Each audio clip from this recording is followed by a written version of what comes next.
Hi there, everybody. How you doing? Hello. Hi, Shetil. Hi, Shetil. Hello. Hi, Abby. So Luigi, are you? It looks like you're sitting outside. Are you sitting outside or? No, I'm sitting in my kitchen. But the sun is on you, or is it your light? No, it's just it's just a light. Okay. I can go outside if you want. No.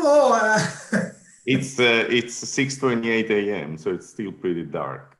You know, it's 3 p.m. here, 3:30, and the sun has set. So we like sun. We're interested in daylight here. We celebrate as much as we can. So it seems so. Well, we are in a curfew. What? We are in a curfew. There is a curfew in California from 10 p.m. to 6 a.m. Okay. So I'm not sure which one is better. It just started yesterday, right, Luigi? Yeah. Wow. The new normal. I noticed something crazy. You know, there are a couple of states, South Dakota, Wyoming, Nebraska. Mm-hmm. You count the number of tests they have each day relative to the number of new confirmed cases, you realize that 2/3 of the tests come positive. Think about that. 2/3. So remember, so if you take, other places where things break down, it was never above like 15%. So if you have to spend a lot of testing the medical, the nurses, etc. So that already takes out a lot of tests. So that means that the fraction of tests that come up positive are perhaps, I don't know, 90% or something. That's I think probably we should start. Okay, I'll shut up. This is fun, by the way. I could go. Fun in some kind of way, right? Yeah. Pressing way. All right, so I'll get us started. Good morning, everyone. I'm Abby Wozniak, if you don't know me, and I'm the director of the Opportunity and Inclusive Growth Institute, which is a newer research institute within the Federal Reserve Bank of Minneapolis. And we were hoping to be your hosts for this event, so in person in the Minneapolis Fed. And as we would have it, we had a much easier job, which is really just to join along in the virtual conference at this point. But it's been great to see all of this work. I've heard a lot about it already.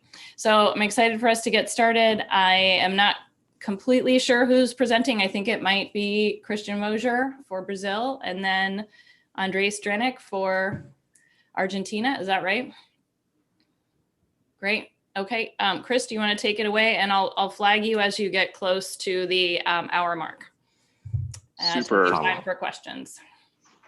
I'm just waiting for permission to share my slides. I just wrote Kirsten. Let's try it now. Yeah, that looks good.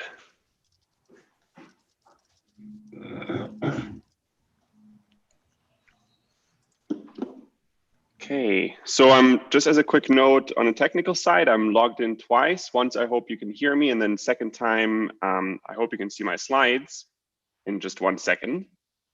That should be up now. Yep. Can everyone see that okay? Yep. Super, all right.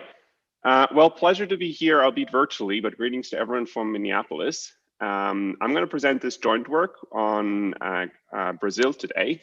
And this is with my repeat co-author, Nick Engblom, as well as Gustavo Gonzaga from PUC-Rio, who's notably sort of the co-founder of what is the equivalent of IPUMS, but for Brazil. And we also have another co-author, Roberto Olivieri, who's now a grad student at Cornell. All right, let me jump right into it. But first say one more thing, which is a big thank you to the organizers as well as to Serda and Sergio for providing excellent code, which was extremely helpful. All right, here's an overview of what we do. 2 parts. Part 1, we look at admin data from Brazil. We document a large initial level of inequality, followed by a subsequent large decline in inequality over time. That's sort of a more or less well-known fact. Nick and I, we have some previous work on this topic. What's a little bit more novel here is that the very top behaves a little bit differently. They're a bit of an exception. We find a bottom-driven decline in inequality as well as volatility over the 3 decades that we study, and significant increases in upward mobility throughout the distribution, but particularly at the top. And then in part 2, what we'll do is we're going to study a combination of household survey data and the admin data from the first part to shed light on formal versus informal sector dynamics in earnings. And we're going to have a couple of, I think, striking findings. The first is that income is more volatile in the informal sector. So if you want to think of informal sectors as insurance, as like a safe option, that's not quite it. Second, we find a large decline in volatility of income in Brazil overall since 2000, and particularly some of that will be driven by compositional changes between formal and informal sectors. And then finally, we find that a lot of this decline in volatility, not just in inequality, but in volatility, will be accounted for by both sectoral shifts and to some extent the within sector changes over this period. All right, let me briefly talk about the data since not everyone in the room may be familiar with them. We're going to combine 2 pieces of data here. The first will be the administrative records that is called the RAIS, which is linked employee panel data that covers all formal sector workers from 1985 actually onwards. We're going to focus some of our analyses from 94 onwards. It covers approximately 1.2 billion job records over this period. So that's a massive data set, roughly 14 jobs per year that satisfy our selection criteria.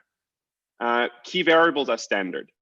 Second, we're going to use to complement this first admin data, also detailed household level short panel rotating data.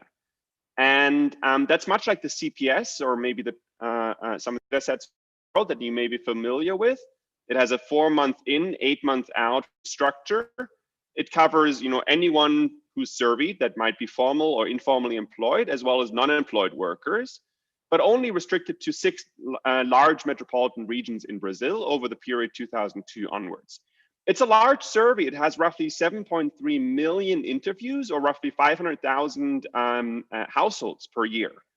And key variables are, again, sort of what I want to highlight here is we see whether or not you hold a work permit.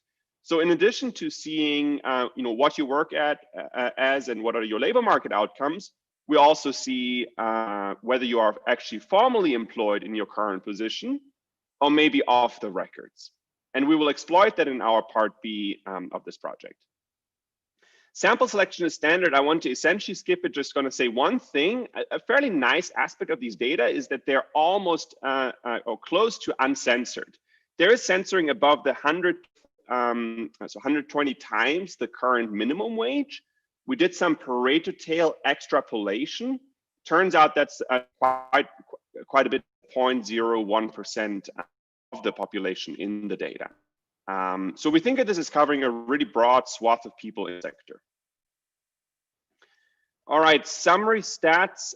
In the interest of time, I'll cut short. Let me just highlight one thing, which is that inequality over this period, you can already start to see, for example, by looking at the percentiles, 90 has moved quite a bit over time. And I want to dig into that in some detail now. So to that, let me start with our first part, that is part 1 on the formal sector administrative data. We're going to have 3 things that we selected out of the many moments for presentation, starting with inequality. So here's a graph that you've seen from many other countries, but I think Brazil is sort of a striking country in looking at these percentiles of log earnings. Here between 85 and 2017, select percentiles, normalized to 1995, which was kind of a significant year in Brazil because it followed a very volatile period and was the beginning of a very stable period following reforms and so on. And then what you see in this graph, what's really striking, I think, compared to some of the other countries we saw yesterday, like the US and other places, is that actually over this period that we study, there's been a large decline in inequality, namely the 10th percentile, the 25th percentile, and other bottom percentiles have grown very fast compared to higher up percentiles. So for example, MP25 grew by a whopping 60 log points toward the end of the period, while, for example, the median in Brazil over the same period grew by roughly 30 log points. Now, to summarize that, I'm showing you here one particular measure of inequality, and that is the variance of log earnings over this period, sort of one summary statistic that fluctuated, over this very volatile period that I described up until 1995, and then took a deep dive, declining almost linearly over the subsequent 20 years. This is really because we talk so much about rising inequality in earnings just about anywhere around the world, yet Brazil, being a large developing country in Latin America, has seen sort of the opposite evolution. There's probably like works to be written on what's happening. Probably Americas just want to advertise that Nick and I, we've been pushing for policies playing an important role here, including the minimum wage. Now, I said that there's a bit of a caveat to the decline of inequality, and that is the very top part of the distribution, which is a bit of an exception. So the same graph is here again in this slide, and normalized to 1995. I'm showing the same 99 from this previous slide, but then I'm adding two more lines here in blue, the P99.9, and in green, the top 0.01% of the population. And you see that unlike some of the other top percentiles, are actually doing fantastically well, actually keeping up with some of the very highest growth rates at the bottom of the distribution. So falling inequality, except for the very, is our conclusion.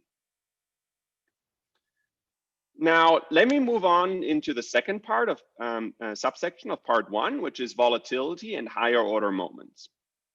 Now, this graph again will look familiar to you from some of the other countries that we have seen yesterday. It plots percentile ratios of the distribution of 5-year changes in residual earnings. So note that in red, what you can see is that the overall dispersion in residual earnings innovations has declined over this period. And it turns out has declined quite significantly. This is driven partly by the top and partly by the bottom over different periods. They are, the top and the bottom are at somewhat comparable levels, although they fluctuate around one another. In blue is the top percentiles that I've just highlighted. In green are the bottom, is the bottom part of the distribution. Roughly speaking, there was compression in the upper tail, but in the early period, late 1980s and up to 1990. And again, in the late period in 2007 to 2012. In the middle was a period where there was actually compression from the lower tail in these innovations, namely from 1994 to 2000. And together, these two explain the large decline in overall volatility that Brazil has seen over this period. So again, I find this kind of remarkable. Brazil has not just seen declining inequality, it's also seen a whopping decline in volatility over these 20-some years. Skewness is in this graph that I'm showing you next. What you can see here, hopefully, is that a couple of things. There's slightly higher skewness than you might know from, for example, Fatih et al.'s work from the US. There's also some evidence maybe of pro-cyclicality of skewness in the following sense. Between 1994 and 2009, there was some market rise in skewness. This coincided with the economic expansion in Brazil. Then in the early year and in the very late years, 2009 to 11, there were market dips in skewness, which coincided with the years around the big recessions that we've seen in this period. Again, you may puzzle these things together with the other countries, a pattern that seems reminiscent of other places, other countries that we've already seen in this project. Finally, I want to look at one more higher order moment, namely kurtosis. Here I'm showing you the 5-year residualized earnings change distribution kurtosis, both the Krause-Diquis and the coefficient of kurtosis. They are slightly increasing over this period, slightly more so for the Krause-Diquis kurtosis than for the coefficient. There's not, I think, a very clear cyclical pattern, but there might be a bit of a trend over this period.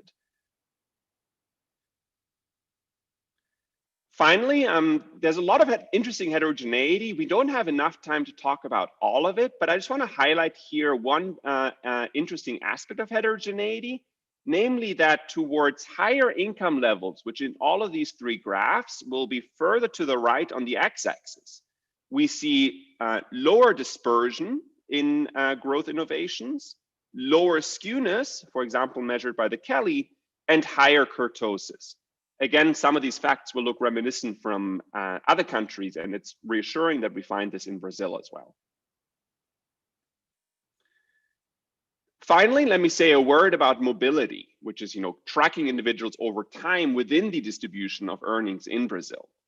The main fact is really on this slide. What I'm showing you here is, is that Brazil has seen over this period, should be coming back in a second, I'm sorry. So over this period, Brazil has seen a marked increase in mobility, particularly in upward mobility toward the top of the permanent earnings ranks. What is this graph showing? On the x-axis are the permanent earnings ranks in given year T. On the y-axis are the long-term mobility patterns, 10-year forwards, exploiting some of the nice long panel dimension that we have here for Brazil. And you see that the red line 2005 lies above the blue line throughout this distribution, but particularly started to go up in the top half or in the top third even of the permanent earnings ranks. Now, the remaining time that I have, I want to talk about the second part of this project, which is sort of our own research question, which for Brazil, we decided to make about the comparison of formal and informal sector dynamics in earnings. Now, many of you might be aware that this is a salient topic, one that's been of great concern to both policy and to academic research, primarily because places like Brazil, and we'll see soon other countries like Mexico, Argentina, many other developing countries, have a very large informal economy that lives the formal sector. Now, the administrative data that I've shown you so far was covering exclusively formal sector jobs, which were those registered for taxes and social security contributions. But you're going to see now that actually a large part of the economy, a significant part, lives into the shadows of the informal sector. And we want to understand to what extent these facts can be extended or maybe differ between these sectors. So I'm going to show you first some quick data validation and then some new facts on formal versus informal sector transitions. Just a quick word on methodology. The household survey obviously is very different from the administrative records. We heard Kevin and John Abau talk about this yesterday in their talk for the US. So there are some well-known issues. What we do here is we try to get these two data sets as close together as possible. And we do that by both restricting the admin data to the metropolitan regions covered by the household survey, but then also making adjustments to the household survey that make it closer to the admin data. For example, by imposing an upper income censoring at 120 times the minimum wage, which the household survey otherwise doesn't impose. Now, with that in mind, let me just show you some very simple comparisons between the two data sources. You're going to see here the admin records on the left-hand side, and then the survey record data on the right-hand side of these panels. In the top line, in the top row here, I'm showing you simple like earnings percentiles of log income over this period in, for the left admin, for the right household survey data. Note that there's a bit of a level difference. So the two surveys seem to capture slightly different income concepts and subpopulations, which is sort of expected given the differences in coverage and income concept definitions. But if you look at the bottom row, you'll see that the household survey actually does a rather good job in capturing dispersion in income over this period in the formal sector Reich data compared to the formal sector individuals that fall in the household survey. This is true both for the P90, P10 that is here in red, as well as for the standard deviation of log earnings here in blue. Now, given that the cross-section more or less matches up, we might then ask, what about the longitudinal dimension? And to be completely upfront, the household survey here seems to capture slightly different aspects of individual earnings dynamics compared to the administrative data. There are many similarities, but also some important differences. So what are these? You know, on top I'm showing you the percentiles distributions, again, left for admin data, right for the survey data. And what you see is that, you know, they're sort of centered around the same, many of the percentiles are centered around the same levels, but they're overall less dispersed on the right-hand side in the survey data compared to the admin data. And furthermore, there's been a slight increase in dispersion in the admin data that I'm highlighting here, while there's been a slight decrease in dispersion survey data over this period. We think this is actually like a very fascinating data issue. We would like to understand it better. It's reminiscent, of course, of a very parallel fact that we are aware of for the US, which Fatih and you know, Sabelhaus and Nick Bloom and many others have worked on, many people here in the room. So this is an issue, but I think an interesting issue that you know, we and hopefully others will help us understand better in follow-up work. Now, with that said, let me spend the remaining time that I have talking a little bit about the meat of our part 2, which is on informal dynamics compared to the formal sector. And I want to focus here on sector transitions as being an integral part of a worker's labor market experience. Transitions within, but also transitions between these sectors. Now, before I go into my facts, just a quick background. This graph simply shows you the employment shares over the period 2002 and 2015 using the household survey. In red, you see the share in formal employment. In blue, you see the share in informal employment. Note that the informal share is significant throughout this period. It peaks at around 40% in 2004. It has a trough at around 24% or so toward the end of the period in 2015. So throughout this period, it's an important share. But there's also been a market decline in this share over this period by almost 30%. Both of these facts we want to pick up. Now, of course, there are many important differences between formal and informal employment. Maybe one of the most obvious ones is one of them pays taxes and social security contributions and receives certain benefits in exchange. The other does not. But another market is that the income distributions of these two sectors are quite distinct. In blue here, I'm showing you the distribution of what we call informal workers, in which we count every worker that is employed but doesn't have a work permit, a little card that every good Brazilian will carry in their pocket if they're formal. And we're also going to count in here the self-employed, which, you know, for some part, you can think of these as people selling like caipirinhas at the beach in Rio de Janeiro. Obviously, there are other self-employed. We've played around with taking them out, treating them separately. We have some appendix graphs where we split things up. But for now, this is going to be our definition of informal employment, all the employed without a card and the self-employed. And those are here in blue, and you see the distribution is sort of first order stochastically dominated by the distribution of earnings for formal sector employees, which here is in red. Despite of the formal sector being quite a bit shifted to the right, there's also significant overlap between their supports, especially in this kind of range that I'm highlighting. So not every job in the informal sector is necessarily less attractive in pay compared to a given job in the formal sector. There's some range where probably people get to decide and they might be swayed one way or another.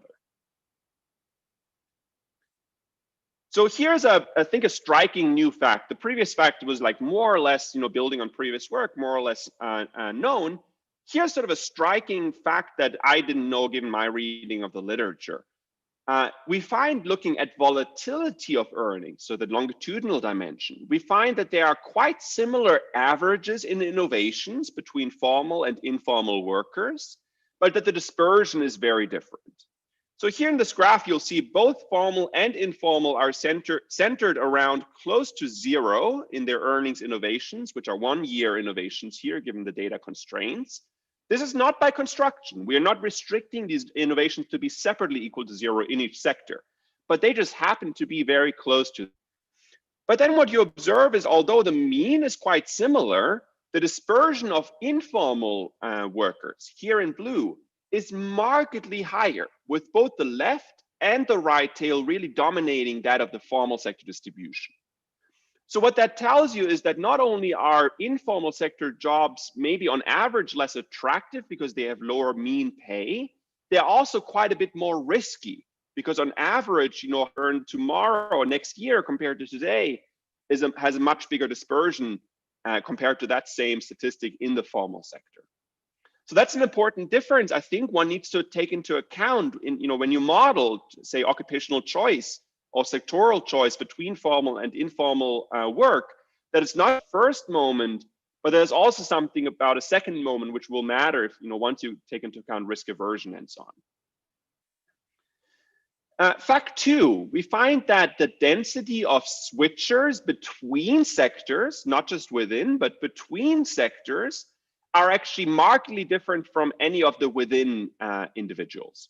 So here, for comparison, I'm plotting the same red and blue as before. Those were workers that stayed formal in red, workers that stayed informal in blue. And then I'm adding 2 more lines. In green, individuals that switch from formal employment into informal between years.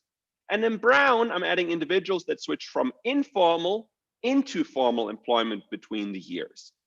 And you see this, I think, very striking pattern that people that formalize from informal to formal, they have this big upside risk. So they get a big pay raise. Whereas individuals that deformalize, they go into the shadow, they have this big downside risk. This is interesting, I think, because it speaks to the relative roles of selection versus actual, the actual treatment effect, if you will, these sectors.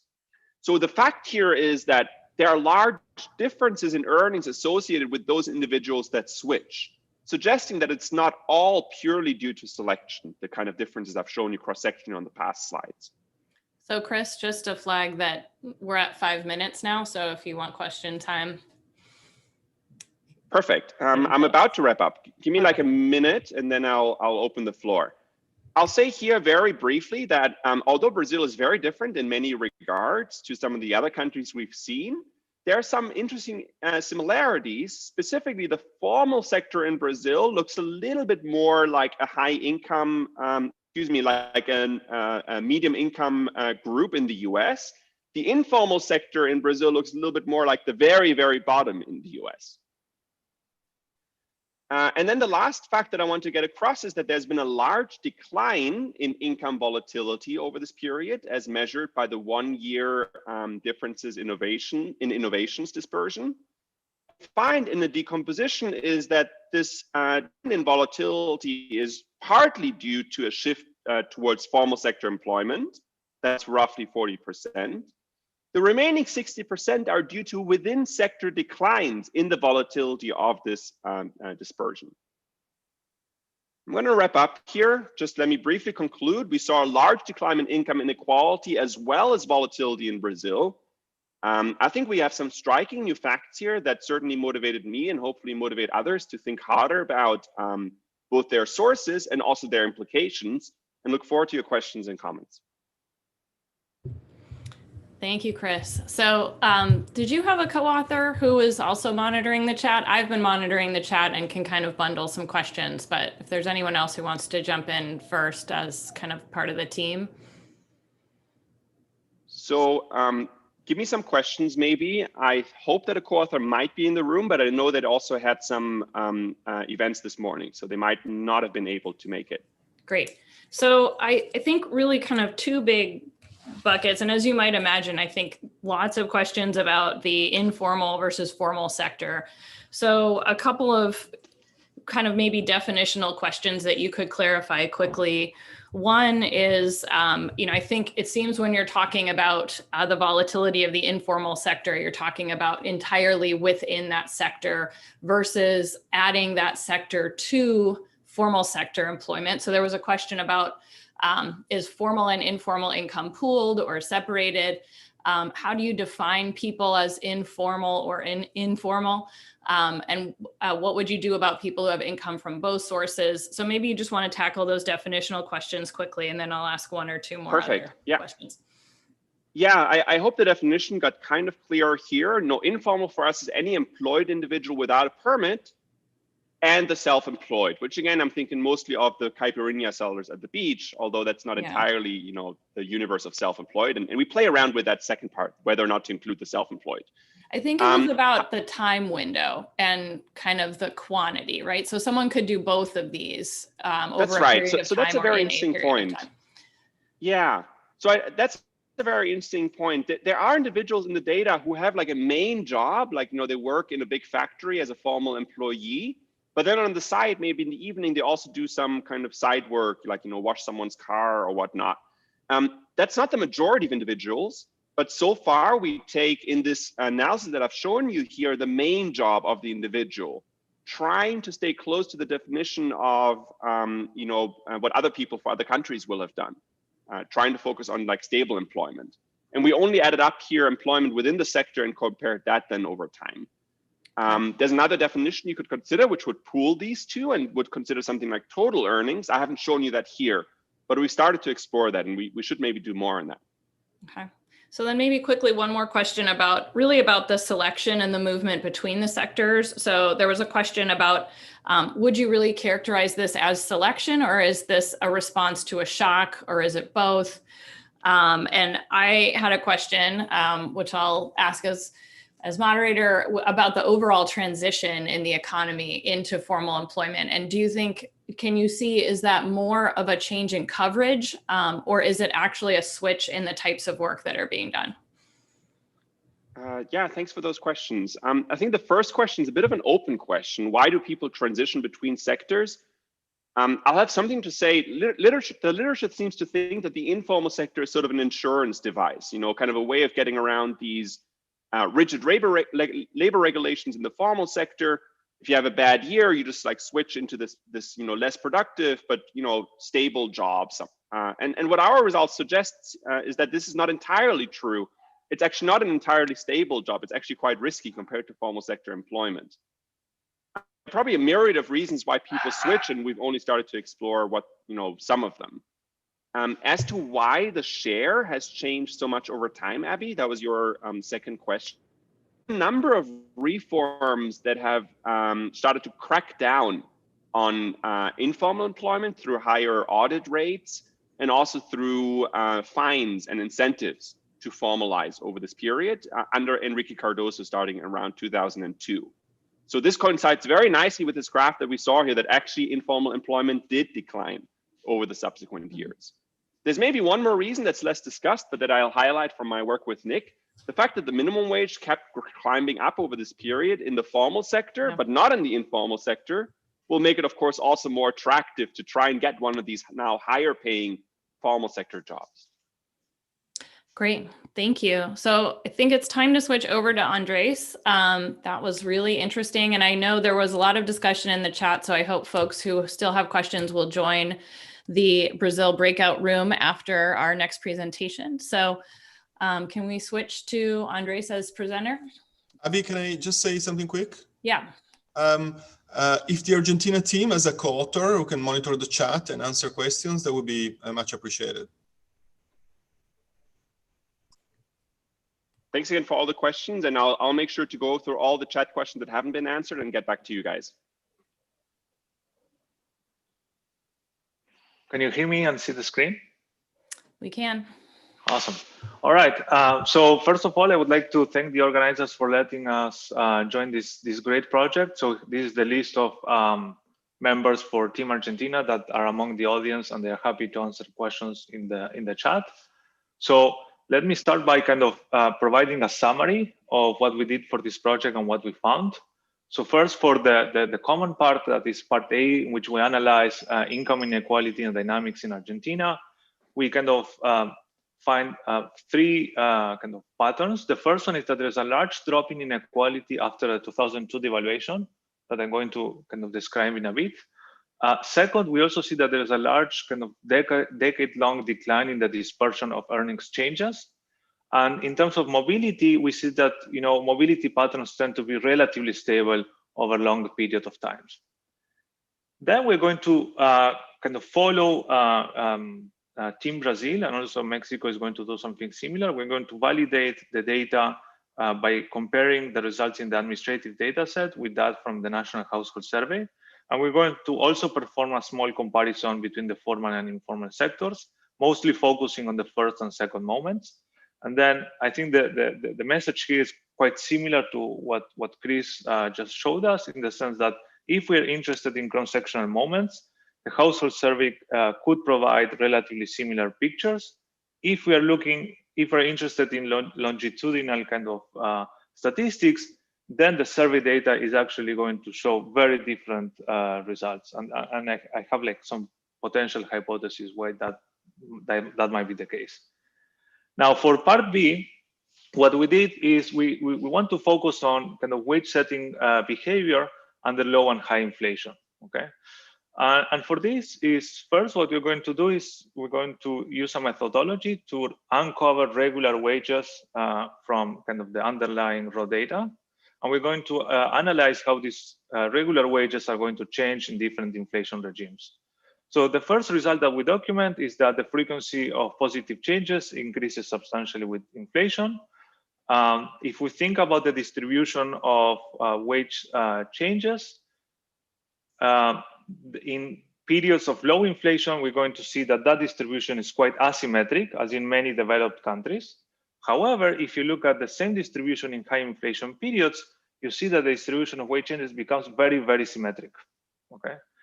And finally, once we have developed this kind of machinery to kind of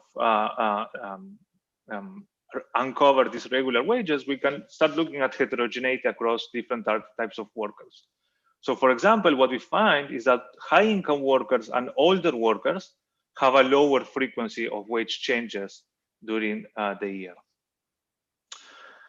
Okay, so since we joined the project a bit late, let me kind of provide you a summary of the data that we are using. We are using a match employee monthly panel data set that is coming from Social Security records. Basically, the data set covers all formal workers in the private sector, and in the case of the public sector, only those employed in the national government. The period of coverage is going to go from 1996 to 2017, which means that on average, we have around 4.5 million workers each year. Now, the variables that we're going to be looking at are, of course, it's going to be things like gender, age, you know, when a job starts, when a job ends, and monthly earnings, okay? Now, we're going to complement this data set with the National Household Survey that has a small rotating panel structure. In this case, we're going to be using it because it covers a sample both of formal and informal workers in urban areas. The period of coverage is going to be made the same. In terms of sample size, we have around 200,000 interviews per year. And the variables that we're going to be looking at are basically the same as the ones we use in the admin dataset, with one exception, which is the informality status. And I think, you know, different countries are going to capture informality in different ways. In Argentina, it's basically, there's a question in the household survey that asks workers, does your employer pay mandatory Social Security contributions? If the answer is yes, the worker is categorized as formal. And if the answer is no, the worker is categorized as informal. Okay, and this is kind of common practice in the informality literature, at least in Latin America. Okay, so we're going to see that many graphs are going to show kind of very similar kind of cyclical patterns. This is because, you know, the macro shocks in Argentina are very large and important. So let me kind of very briefly kind of put you on the same page. On the left panel, I have the cyclical component of GDP between 1996 and 2017. And on the right panel, I have the annualized inflation rate. And basically what you see is that, you know, at the beginning of the sample, there was kind of some growth in GDP in a context of low and stable inflation, around close to zero, actually. Then around 2001, there was a large recession in which output fell by more than 20% below trend. This was kind of the trough of the recession coincides with a large devaluation in 2002 that had a large pass-through to aggregate inflation. And since then, the economy entered into a new monetary regime of high and volatile inflation. Okay. Now, let me jump into the first part. So here, I'm just going to briefly summarize what we find. The first thing that I'm showing you here is the evolution of the normalized log earnings percentiles. You see that qualitatively, all of these percentiles are going to more or less kind of track the business cycle that I just showed you, in the sense that there is going to be some growth at the beginning, then around 2002, all kind of the entire distribution is going to move in a parallel way because of the inflation shock. But this, after the shock, the distribution is going to recover in a very asymmetric way. Again, you see that all percentiles are kind of going to recover, or they're going to increase over time. However, there's kind of a bottom-driven recovery after this devaluation. And here you can see how percentiles at the bottom of the income distribution recover much faster than percentiles at the top. Okay. Now, if you put these two facts together, then it's not surprising that after the 2002 devaluation, there's a large contraction in inequality in Argentina. And actually, this is we have a companion paper with Andres and a PhD student that tries to explain kind of this drop in inequality. And basically, we provide evidence that there are two factors that are important here. The first one is heterogeneous mobility of workers across different states and firms across the income distribution. And second, the heterogeneous coverage of collective bargaining agreements, again, across the income distribution. Now, if we look at percentiles ratios, again, here you see the overall decline in inequality between P90 and P10. We can decompose this drop in inequality at the bottom of the distribution and at the top. Qualitatively, both margins contribute to the overall decline in inequality. Now, quantitatively, you see that the drop in inequality is mostly driven by the decline in the difference between the 90th percentile and the median. Now, if we move forward to kind of look at the kind of longitudinal aspect of the analysis. So here I'm showing you the, again, similar percentage ratios for the 5-year residualized earnings changes, okay? So the first pattern that you see is this kind of secular decline in kind of income risk, or let's say volatility of earnings changes between 1996 and 2012.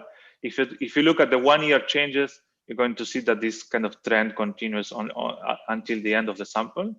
Now, this process has been only interrupted by, around the 2002 devaluation, when there has been a large increase in the gap between the 90th percentile and the median.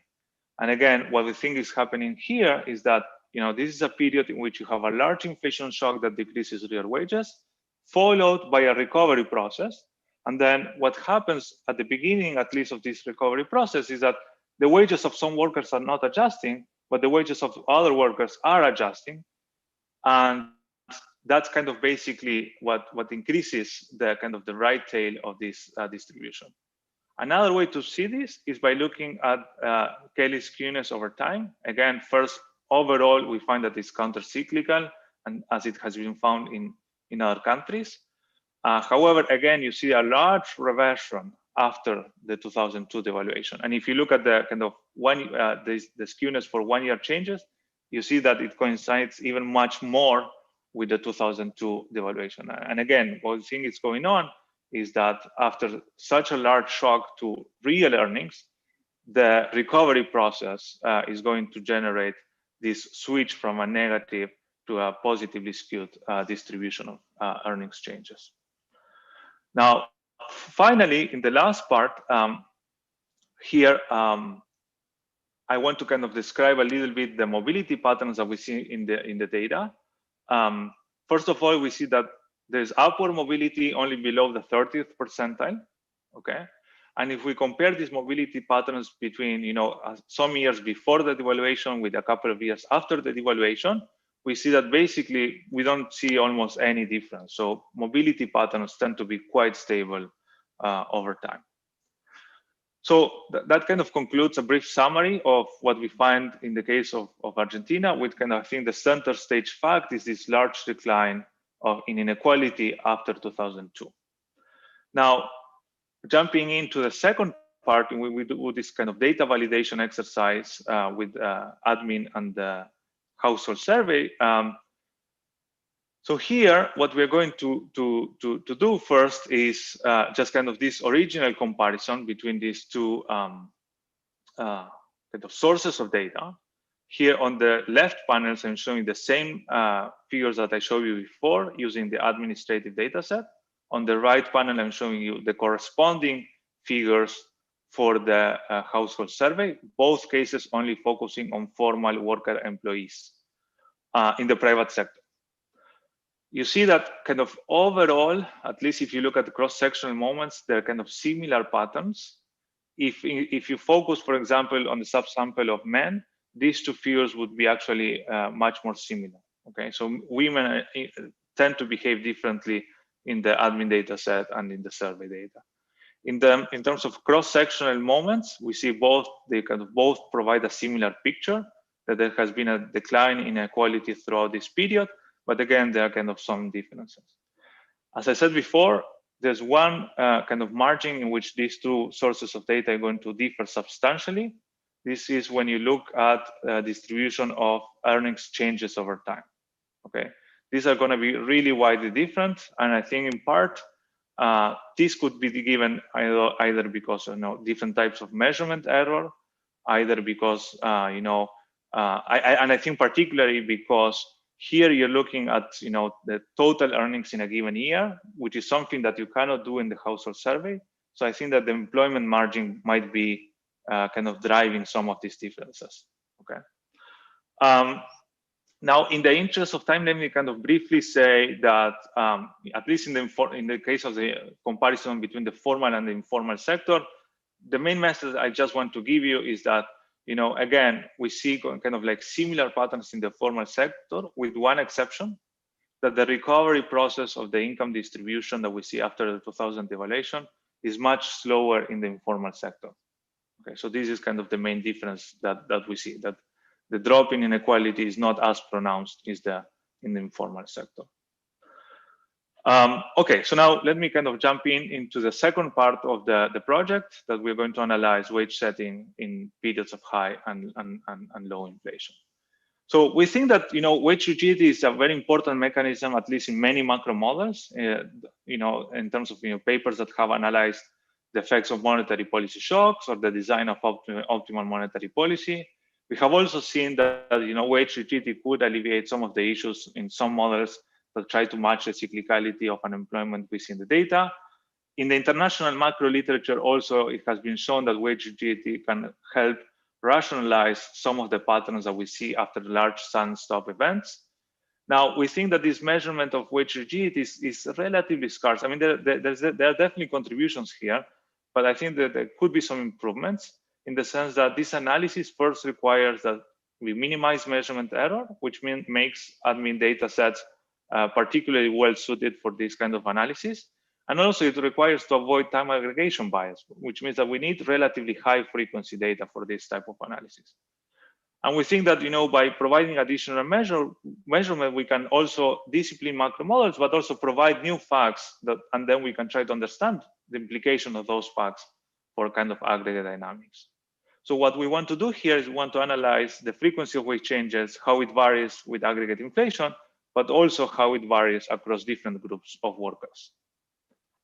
Now, what we do in this part is, first we need to construct a concept of a regular wage, and then what we want to do is present facts under different inflation regimes about the behavior of this regular wage. And then in the last part, we're going to provide some heterogeneity results across different workers. Now, as soon as we start with kind of step one, we face a big challenge, okay? That is, there are kind of some measurement challenges when you're trying to measure wage stickiness. In the case of Argentina, here's kind of a brief summary of what we think are the main important challenges. The first one is, in the data, you're going to have wage changes that are simply dictated by law. For example, there's 13th wage that is paid half in June, half in December. You also have severance payments at the end of a job spell. We also have time aggregation issue. In the case of Argentina, with monthly data, the only time aggregation issue is, in the first and last wage of a job spell, because we don't have daily data, we just have monthly data. We also have, issues when you have transitory wage changes. For example, there's kind of something that looks like a bonus in the sense that it's a transitory increase and then the wage goes back to the previous level. And also sometimes when we have the problem of a lack of a model wage. What does it mean? If you look at in some examples, you're going to see that there are kind of small IID deviations around something that clearly looks like a modal or regular wage. Okay. So the first thing we need to do is kind of overcome these measurement challenges. So we're going to do this in 2 steps. First, we're going to just clean the data a bit more relative to what are the requirements for the project. First, we're going to simply remove the first and last wage in each month, just to avoid this time aggregation issue because of lack of daily data. We're going to remove wages that are below 50% of the minimum wage. Again, in the case of the formal sector, this is just going to eliminate a very small fraction of workers. And then importantly, we're going to replace the wage in June and December by the average wage in annex months if they are equal. So for example, if the wage in May is the same as the wage in July, we're going to make the wage in June equal to this wage. Again, because we want to get kind of purge the wage series from this kind of transitory income that we see. So here I'm going to show you many of these graphs. So let me explain what you're seeing here. We're going to randomly choose 2 workers. We're going to call them Mario and Diana. The blue line corresponds to the original log wage that just comes out of the data. Okay. In this case, it's going to be wages from 1996 to 2004. And here the vertical lines are going to denote the end and the beginning of a new job spec. Okay. So for example, you see that by cleaning the data, we get rid some of these kind of peaks, but not with others. For example, in cases in which, after the peak, the wage doesn't go back to the original previous level. Okay.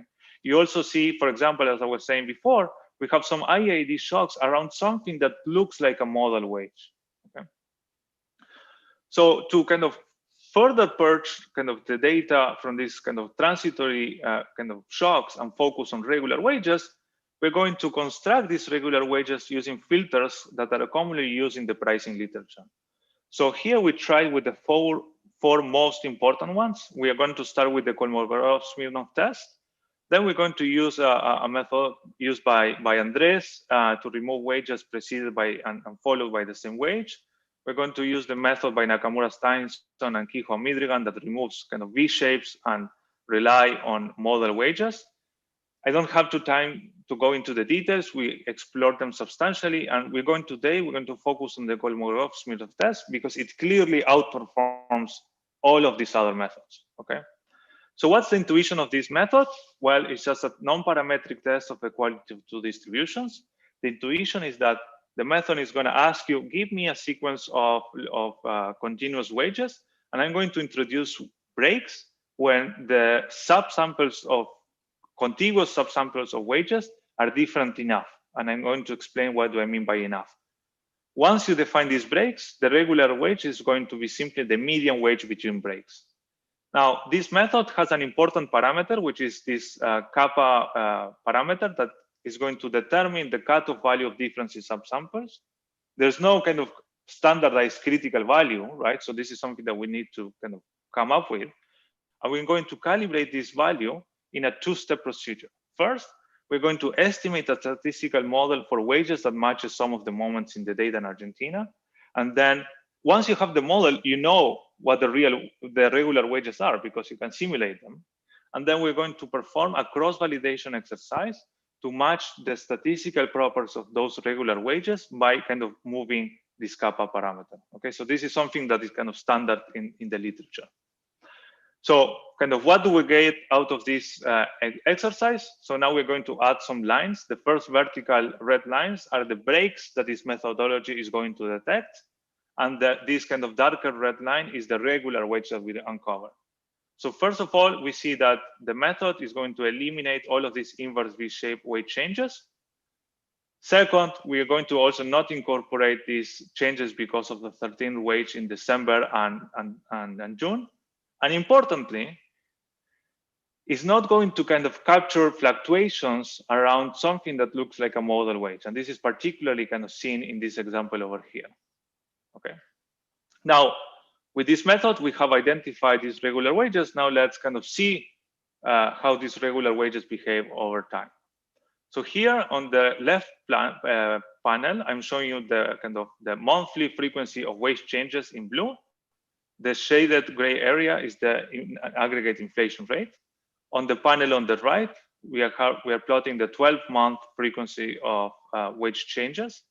So first of all, you can see that in low inflation periods, we have an average annual frequency of 58%. As a benchmark for the US, Grigsby and Hearst are going to find an average of around 65%. So these are kind of similar. Of course, as soon as inflation increases after 2002, the average annual frequency goes up to 90%.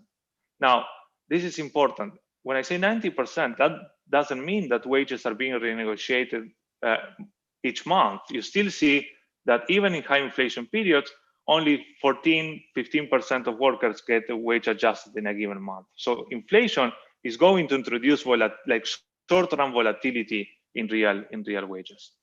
And then as you can see, the frequency of wage changes is going to increase with inflation.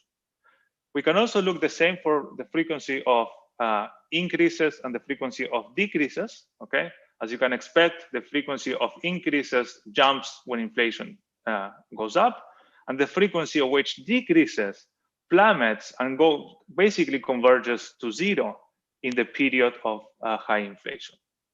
Now, when you look at the distribution of wage changes, okay, we see that in periods of low inflation, we have this kind of substantial asymmetry and this large peak at around zero change.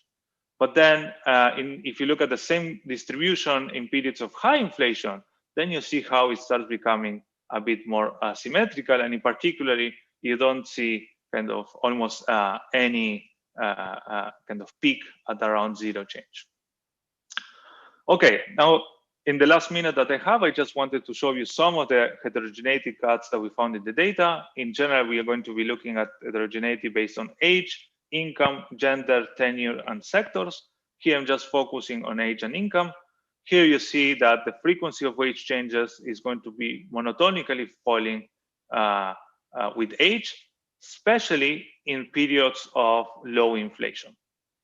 And in this graph, what we're going to do is in each month, we're going to compute the distribution of income by measuring the average income in the previous 2 years. And again, plotting different frequency of wage changes for workers in different parts of the income distribution. And again, what you see here is that on average, workers at the top of the income distribution experience a lower frequency of wage changes. Okay. So I think that just sorry, maybe you're going to wrap up. Just to flag that you're at 5 minutes. Perfect. Great. Okay. So now with that, let me conclude. I think that there are certain advantages of studying Argentina in the sense that it provides kind of a good opportunity for measurement of income dynamics in different macroeconomic environments, again, because of the importance of macro shocks. In this project, we documented 2 facts. The first, the persistent decline in inequality after the 2002 devaluation, and then the fact that there's significant variation both of the frequency and the size of wage changes across inflation regimes and workers. And I think that this opens the door for future work in terms of studying the aggregate implications of a heterogeneous frequency of wage changes across the income distribution. So thank you very much. Thank you. So there was a lot more back and forth in the chat. Does anyone want to jump in? I'll just open the floor for anyone who wants to ask their question again or has a different question that they didn't get to ask in the chat.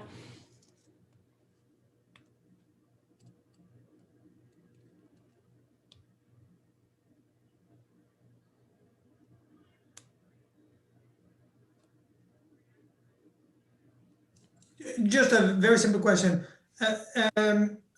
If you just ran with a 12-month moving average, would you get very different results? So a 12-month moving average of wages? Of the wages, and say define a change as, you know, year-on-year changes. Yes, I mean, basically because, you know, patterns like, so for example, that's kind of related, for example, why the Kihon-Midrigan filter doesn't work at all, because it's based on model wages. I think it's kind of a similar spirit because of situations like this. You know, usually especially when inflation goes up, you're gonna clearly, if you take a pencil, you can clearly trace a step function. And on top of that step function, now you add small like IID shocks like this. Any filter that is based on averages or modes is just going to say the wage never changes, because you fail to find modes or because, there's always small fluctuation. And when I say frequency of wage changes, here I'm just saying, okay, maybe what you can do is to be more lax in the sense that I'm going to consider a wage change if the size is, I don't know, beyond 2% or something. That potentially could work. That's what I meant. Yes, that's something we haven't tried, but we tried. So, trust me, we try a lot of these rules, and it is difficult to make it work.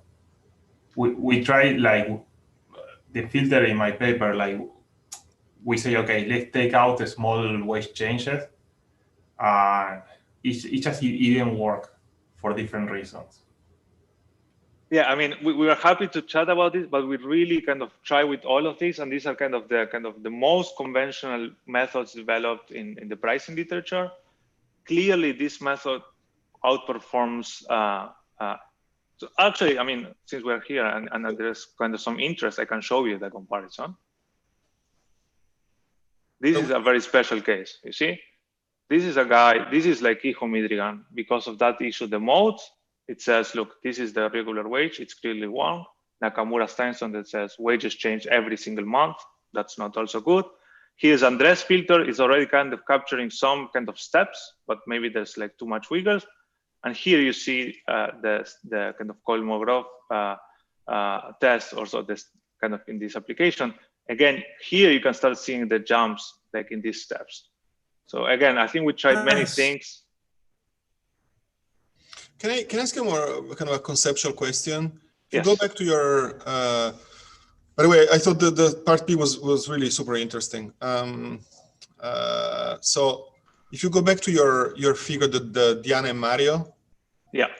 Just here, just a conceptual question. I mean, imagine like you see the following sequence of wages, right? You see the same one you have here until 2002, month 1. Yes. Okay, or month 2, whatever. And then from 2002, month 2 onward, you have only basically the flat part of the previous sequence. Okay, just a flat, only the flat part, basically, only the kind of what you call the regular part. Yes. No, but of the first sequence, Okay, it would be like a straight line like that. Okay. Yeah. You would say that the wage has not changed. But I mean, to what I understand you're focusing on the regular wage, but I mean, in the first period, the worker is paid more because besides the same base pay has all these spikes, which are whatever bonuses, commissions.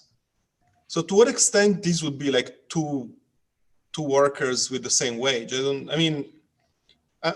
So okay, let me restate it differently. So I understand that you want to go after regular wages because there is I think a tradition in the pricing literature, for example, of doing that. That separating that from sales and so on. But when you think about like models,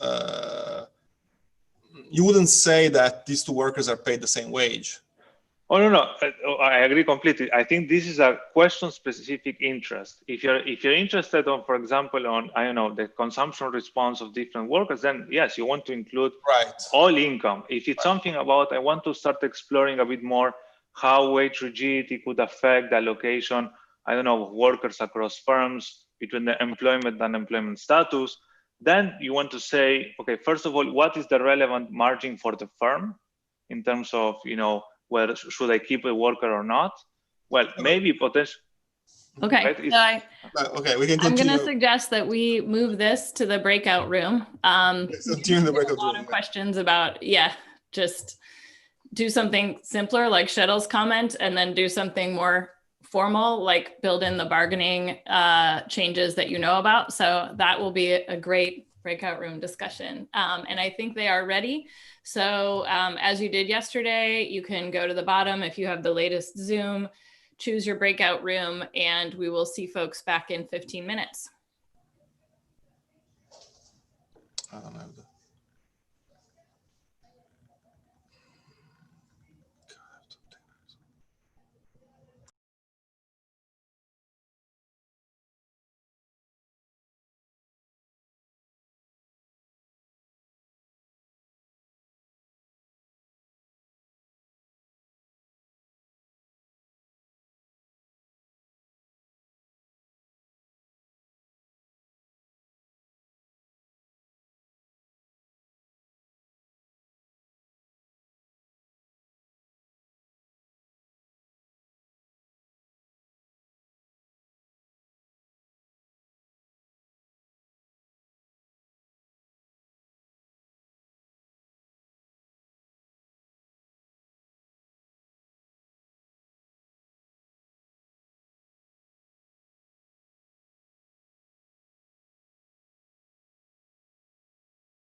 All right, it looks like we are all back from the breakout room.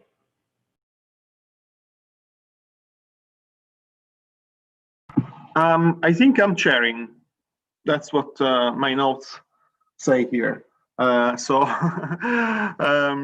Okay, so we are delighted to have the Mexico team. And Daniela is presenting. I see Daniela there. Okay. Yes, I'm here. Very good. Okay, Daniela, take it away. As usual, keep it within sort of 20-25 minutes. So we have like 5 minutes at the end for questions. Yeah, can you hear me all right? And yes, can you see my slides? Yeah, can you please maximize, go full screen with your slides? Yeah, sure.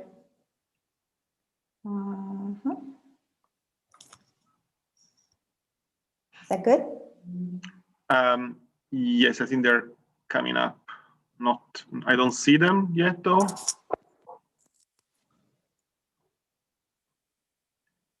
No, I don't see them. So maybe, I don't know. I see them. Say this is worse than what we had. Yeah, I see them before. You should minimize them. Yeah, go back to the other format. Okay, let me try.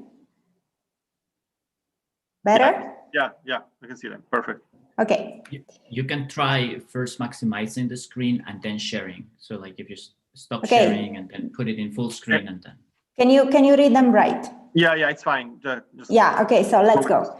Yeah. So thank you so much for being here, everybody. Thank you for the organizers to having us. These are my teammates who should be in the chat. So please feel free to molest them with questions, especially the hard ones.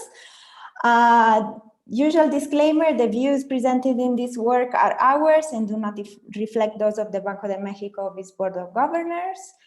And let's go. So I'm gonna briefly describe you the administrative data that we are using for this first part of the project. The data come from the Mexican Institute of Social Security, and a very important thing that I need to emphasize is that they cover only formal workers that work in the private sector. So we have absolutely no information on informal workers in these data sets. The good thing is that we have many observations. In fact, we have the whole universe of formal workers in the private sector. We're talking about 13 million of observation at the beginning of the sample that increases over time up to 20 towards the last years. The period we are going to be looking at is between 2005 and 2019. And the key variable we are going to be using from this data set is what is called the base contributory salary, or essentially daily taxable income. And I need to specify that this might include various forms of compensation on top of wages, but on the other hand, might not be comprehensive of all the labor income that a worker might receive. We have bottom and top coding. The bottom is the minimum wage, which is about, it covers about 1.3% of all the observation in the sample. And we have top coding at 25 minimum wage, or a unit that is called UMA, which is adjusted for inflation after February 2017. And this affects about 1.7% of all the observation in the sample. So what kind of information we have here? We have information about the workers and about their employer. About the worker, we know their social security number, the year of birth, the first year they enrolled in the Social Security Institute, their gender, what kind of employment they have, meaning whether they are permanent or temporary workers. And of course, as I already mentioned, the main variable is the daily taxable wage. About the employer, we know the employer ID and the firm tax ID, and these two things are not the same. We know in which broad sector of economic activity the firm operates, and we know the location at the county level.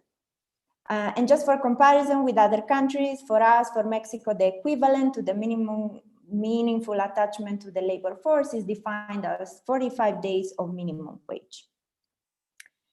So we are gonna change a bit the order of the presentation, and because the focus of this project is dynamics, we are gonna look at dynamics first.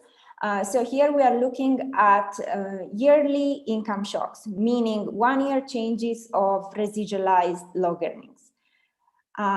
On the left, you're gonna see the graph for men, and on the, sorry, the other way around, on the left for men and on the right for women. And here we see that variance has been decreasing throughout the sample period for both men and women, but notably there is a spike around the great financial crisis. This decrease in variance is not so pronounced when we look at P90, P10. Regarding skewness, don't freak out when you see these graphs. So we have a pretty significant relationship with the cycle, as skewness really goes deep during the crisis for both men and women. The patterns are very similar for men and women, and both of these measures also have a very similar patterns. And of course, another important thing to highlight is that skewness is almost throughout the whole period negative. So this means that Mexican workers are exposed, the distribution is skewed towards negative income shocks. Here we are looking at kurtosis, and here the difference between the measures adjusted for outliers and not adjusted is more marked. Again, we see that there is a pretty cyclical component, as kurtosis tends to spike around the time of the great financial crisis. Overall, it's after this spike is decreasing over time, and this is true for both Kraus-Siddiqui and the coefficient of kurtosis, and it is true for both men and women, although women seem to experience a slightly higher kurtosis. And of course, I don't know if you can read the numbers. If not, I can tell you. On the left axis, we're around 8, and on the sorry, on the left axis, we have around 12, and on the right one, we have around 8. So we are very, very far away from normality here.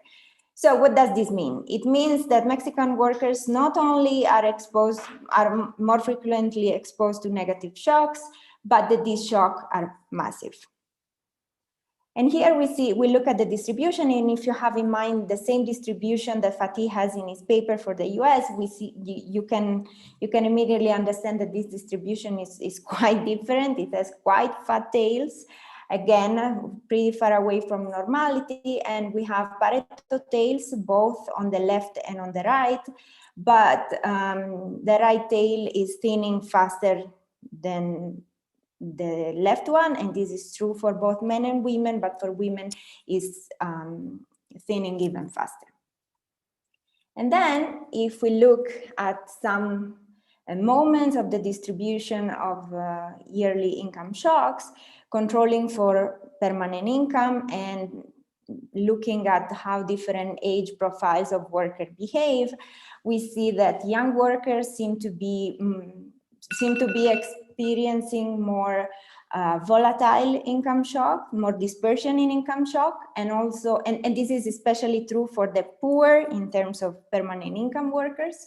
Also, young workers seem to be experiencing more asymmetry, irrespective of in which position of the permanent income distribution they are. But we don't see much difference, nor controlling for permanent income, nor controlling for different age profiles in terms of kurtosis. But remember, we have very high kurtosis overall in the distribution. Now we're going to switch to log earnings, and we are going to look at the percentile of log earnings. Again, on the left, we have men, and on the right, we have women. And what we can see here is that the percentiles until 2016, more or less, are pretty much stable for both men and women. We have a dip during the financial crisis for men. The same dip is not so visible for women. But really, the main feature, the main story that this graph is telling us is that starting 2016, the lowest percentiles, P5, P10, and P25 for both men and women are experiencing pretty significant increases. And if we were to superimpose the series of the minimum wage, we would see that this is exactly what is explaining this increase in the lowest percentiles. Just to give you an idea of the numbers we're talking about, in 2019, the minimum wage was increased to 16%. in some part of the countries and up to 100% in the northern border with the US. So since 2016, there have been significant minimum wage increases. Here we're looking at inequality, meaning dispersion of log earnings, and the dispersion overall is decreasing for both men and women. Especially, this decrease is again more visible starting from 2016 on, and it's more pronounced for women than for men. Men have also experienced a slight increase in inequality during the crisis, women too, but less so. And what is happening here, what is driving this? Well, it's mainly bottom driven, because as we see here, P50, P10 is decreasing much faster than P90, P50. And for women, this decrease is even more pronounced and much more visible. And also there is kind of, the gap is closing faster for women than for men. Now looking at mobility, we have, we see downward mobility and upward mobility, both in the short term and in the long term. Here we have short-term mobility, which is over a 5-year horizon, and we see that we have upward mobility at the bottom of the distribution and downward mobility at the top of the distribution. And in both cases, young workers seem to be the ones that experience the most benefit of upward mobility and the most penalties of downward mobility. What's interesting here is that at the very top of the permanent income distribution, there is practically no short-term mobility. And a similar pattern is, we can see a similar pattern when we look at long-term mobility, which is 10 years horizon here. Here, the switching happens a bit later than in the short-term mobility. In the short-term mobility is about percentile 30, here is about 35, 38. Again, upward mobility at the bottom of the permanent income distribution, and downward mobility more pronounced at the top. And also we observe here a slight downward mobility even at the very, very top of the permanent income distribution. Is this dot here and this little dot here. Okay, so as I already said, all these statistics and this analysis is performed looking at formal workers. But informality is a salient feature of many emerging economies, and Mexico is no exception. In fact, during this sample period, we observed informality ranged between 56 and 60%. So we do the same things that Brazil and Argentina did, meaning we try to validate, or maybe I don't particularly like this word. I don't know if it's validation. It's trying to understand how these statistics look like when we calculate them with administrative data or when we calculate them using household survey data. So we're going to use our household survey, which is called the ENOE. And what is this survey? I'm just going to give you a few details about what this survey is. It is a rotating panel. And again, we are looking at the same period, 2005. Actually, we have data until 2020. Every quarter, 1/5 of the sample is replaced. And this survey is representative at the national and state level. And in each state, it's representative for one city in each state. And basically, every quarter, about 120,000 households are visited and interviewed. So here we're gonna focus for this comparison, we're gonna focus on formal workers. And just to clarify, because for some other countries, this question came up in the slide, how do we define a formal versus an informal worker? As Luigi mentioned, it's basically a set of leading questions. And of course, the more important one is whether they have social security benefits or not. And social security benefits usually include pension benefits and health services. So here on the left, you have the IMSS data, which is the administrative data, and on the right, you have the survey data. And as you see, when we compare statistics, and we are looking at log earnings here, when we compare things, there are some overall patterns that are kind of consistent between the two data sets, but the magnitudes are very different. So we see that, for example, real log earnings are decreasing over time. In the survey, this is not the case in the administrative data, but we keep seeing this pattern of the bottom percentiles of the distribution increasing over time. These are these here and these here. Dispersion is also decreasing, but if you compare the household data with the administrative data, you see that dispersion is much more, it's decreasing much faster and throughout the whole sample period in the survey data. And here, if we are looking again at income changes, 1 year income changes. If we see the percentiles, here in the administrative data, we have this dip that actually is only, happens only for the very low or the very top percentiles of the distribution. We don't see anything of that, pretty stable in the survey data.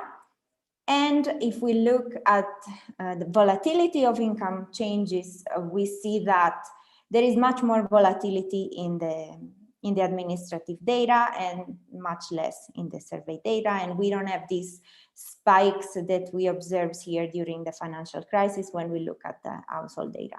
We do the same, for the sake of time, I'm not gonna go through it, but we do the same. Then we look only at the survey data and we compare formal workers with informal workers, and they, for the same variables, log earnings and income changes, and we see very similar patterns that overall, there is some resemblance to the administrative data, but the magnitudes are very different. Now, for our part B, we're going to focus on the role of informality. Why?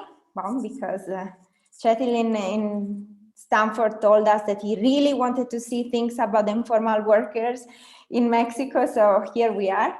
And also because, of course, informality is a very pervasive phenomenon in general in emerging economies and in Mexico in particular. It is so pervasive that actually Santiago Levy, who is the go-to scholar for informality, documents that 90% of the firms in Mexico are actually informal. And I want just to briefly mention that informal doesn't mean necessarily illegal, but and they absorb a lot of productive resources in the economy, about 40% of the capital stock and 50% of employment. Also, it's important to mention that informality is pervasive not only because of the productive resources, but because it is not confined to some specific sector, it is across the whole sector of the economy. So how do we, basically with our part B, we want to try to understand what are we missing when we look only at administrative data. And what do? We essentially do two things. We analyze the transition outside and back in the formal sector and analyze how these impact wage trajectories. And then we look at initial condition, meaning when a cohort or an individual enter the labor market, what are the initial conditions in the labor market they face, and how these impact their longish run earnings. So in case I messed up with timing, let me give you a very preview of the results. We essentially find that exiting the formal labor market as a wage penalty that is about 15%. And it takes a while for workers that re-enter the formal labor market to catch up. If we look at initial conditions when entering the labor market, we see that if a new cohort is exposed to higher rates of informality, this has a negative impact in terms of labor participation and earnings. And when we look at the individuals and we look at their first job, we see that having a formal first job has a pretty substantial wage premium that can range between 50 and 80% depending on demographic characteristics. So now let me walk you through all these facts that we discovered. So basically, for the transition, I should say out and back in the formal sector, we look at workers that have only 2 formal employment spells. Daniela, just for you to plan, you have 5 minutes.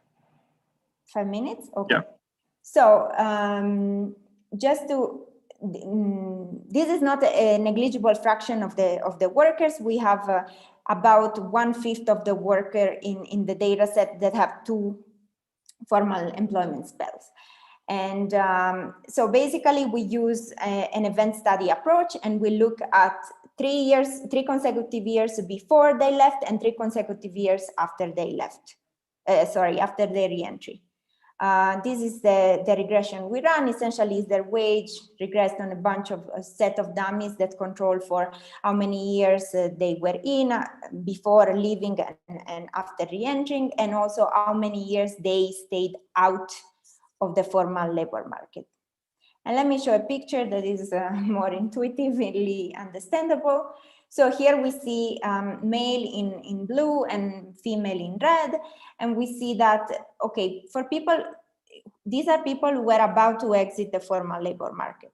And we can see that they have a trend of wage that is decreasing even before they left. And this trend is more pronounced for female than for male. But then once they re-enter the formal labor market, their wage penalty is about 15%, and it's actually bigger for men than for women. And not only that, men take more time to fully, actually in this 3 years period, they never fully catch up, while women seem to catch up faster, and by the 3rd year, they almost catch up to the level before they left, right? This is a picture that basically is controls for how many years you were out of the formal labor market. And here, each dot means, for example, let's look at here. This means a person who was 1 year out of the labor market. This is 2 years out, 3 years out, and so on.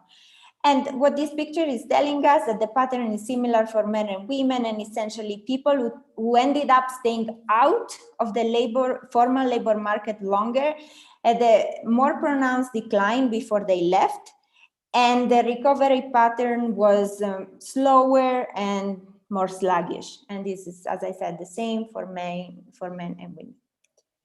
Now we're going to switch entirely to the household data, and we are going to look at initial conditions. We're going to perform a cohort analysis and an individual analysis. In the cohort analysis, basically we consider initial conditions in terms of unemployment and informality rate. And we calculate this unemployment and informality rate only for young workers because we believe this is the relevant population we want to consider. And essentially, this is the regression we run following Goriopoulos et al.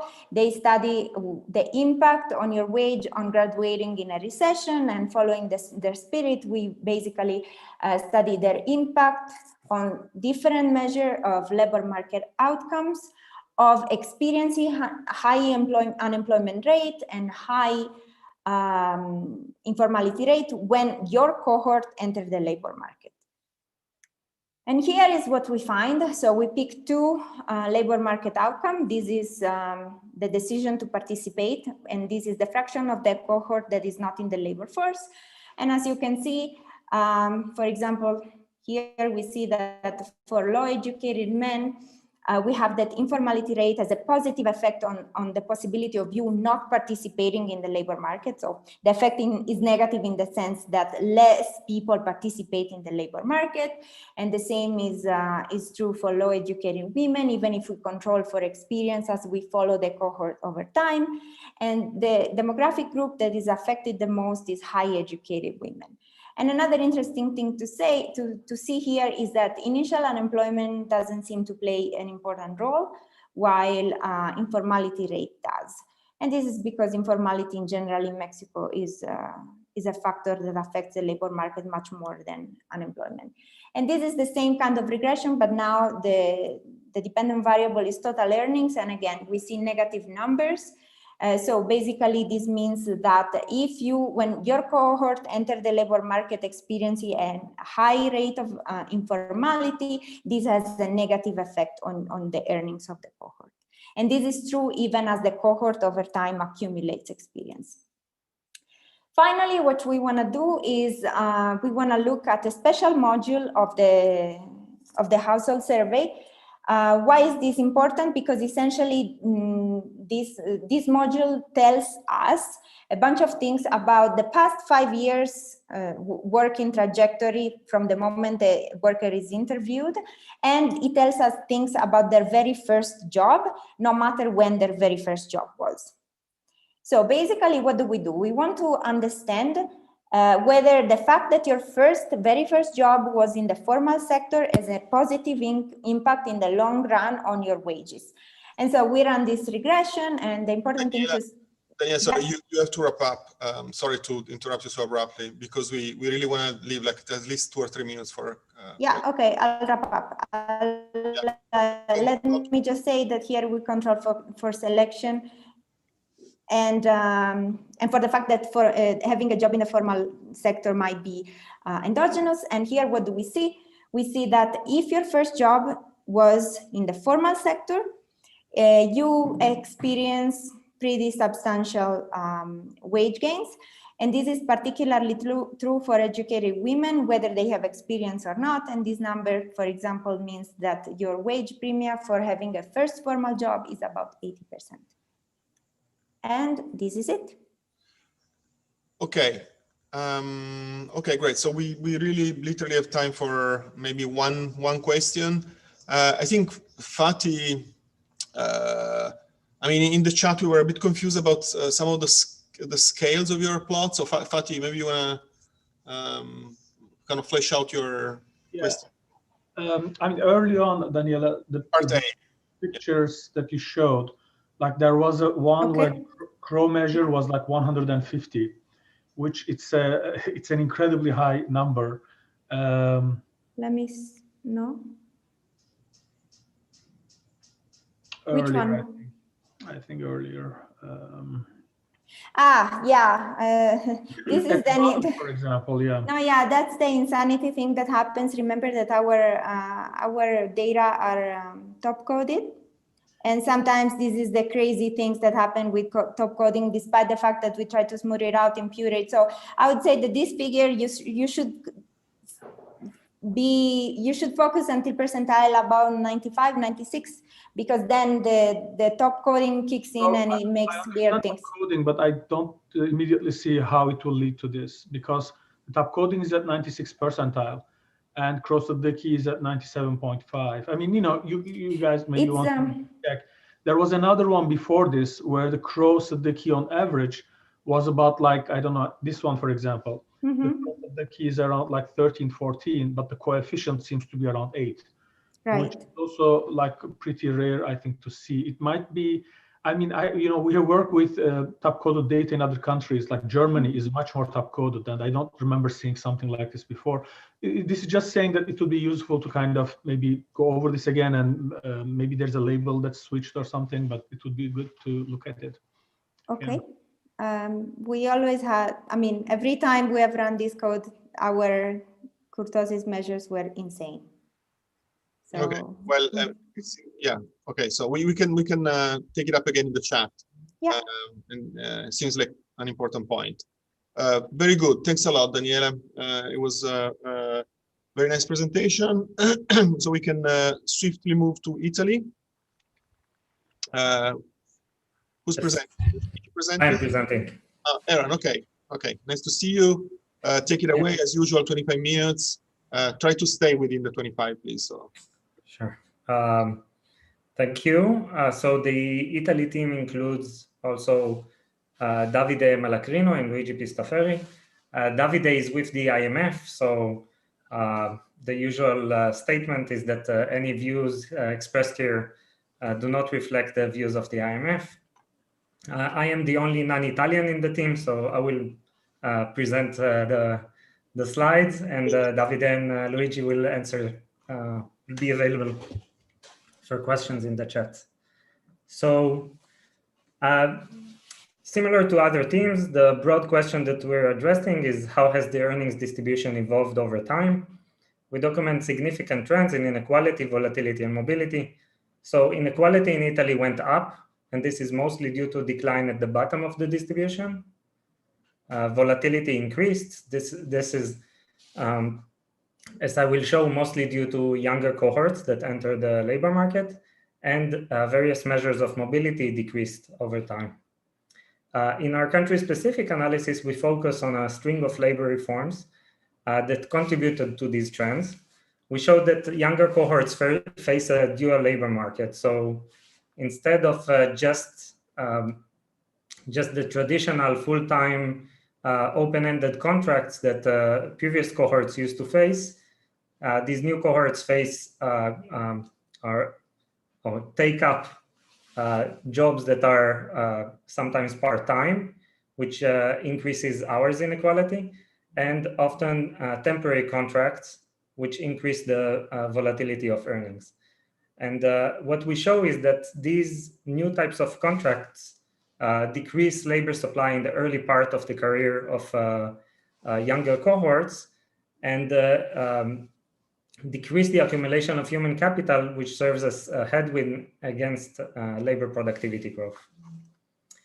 So the structure is kind of simple. I will show some key properties of the data, talk about the core analysis, some background on Italy, and the country-specific analysis that I will show will focus on evidence on hours worked and on contract type. Then I will conclude. So we use data from the Italian Social Security Institute. These are records of all private sector jobs between 1985 and 2016. We have a 6.6% random sample of the population based on 24 randomly selected birthdays. We observe all regular income plus bonuses, overtime, and any other contribution by the employer. But our data omits public sector and self-employed workers, which according to our estimate account for about a third of the employment in Italy. The data is top coded at the 99.5 percentile of the earnings distribution. So in addition to just the earnings, the data also includes some key indicators about the jobs. We observe whether a job is a full-time or part-time job. And we also see whether the contract is temporary or open-ended starting in 1998. We also have broad categories of occupation, white collar, blue collar, and various managerial occupations. And we observe the firm size category and sector. The important feature for our analysis is that we observe the number of weeks worked within each job contract. And we think that this is a reliable indicator of labor supply that goes kind of beyond the annual frequency that we usually see in these type of data. So let's jump right in. What happened to the cross-section of earnings in Italy? This picture shows the various percentiles of the earnings distribution, all in relative terms to the baseline year of 1985. And what the figure shows that we can roughly split the sample into two. Between 1985 and 1992, earnings were rising in all percentiles, especially at the top of the distribution. And following 1992, earnings were falling in all of the percentiles of the distribution. And this was mostly pronounced below the median of the earnings distribution. This, of course, has implications for inequality. Inequality captured in the left panel by the blue line, showing the P90, P10 measure of inequality, was rising throughout the sample period with small breaks in the early 2000s and following 2012. We also, if the earnings distribution was normal, then 2.56 times the standard deviation, which is captured here in the red line, would have overlapped with the P90, P10 measure of inequality. We see that standard deviations are higher, which suggests that the distribution is heavy-tailed, as is also seen in other countries. In the right panel, we decompose the inequality trend into the top and bottom inequality. So the top inequality captured in the solid line is going up in the early part of the sample. And then most of the rise in inequality is coming from the bottom, which is rising in the second part of the sample.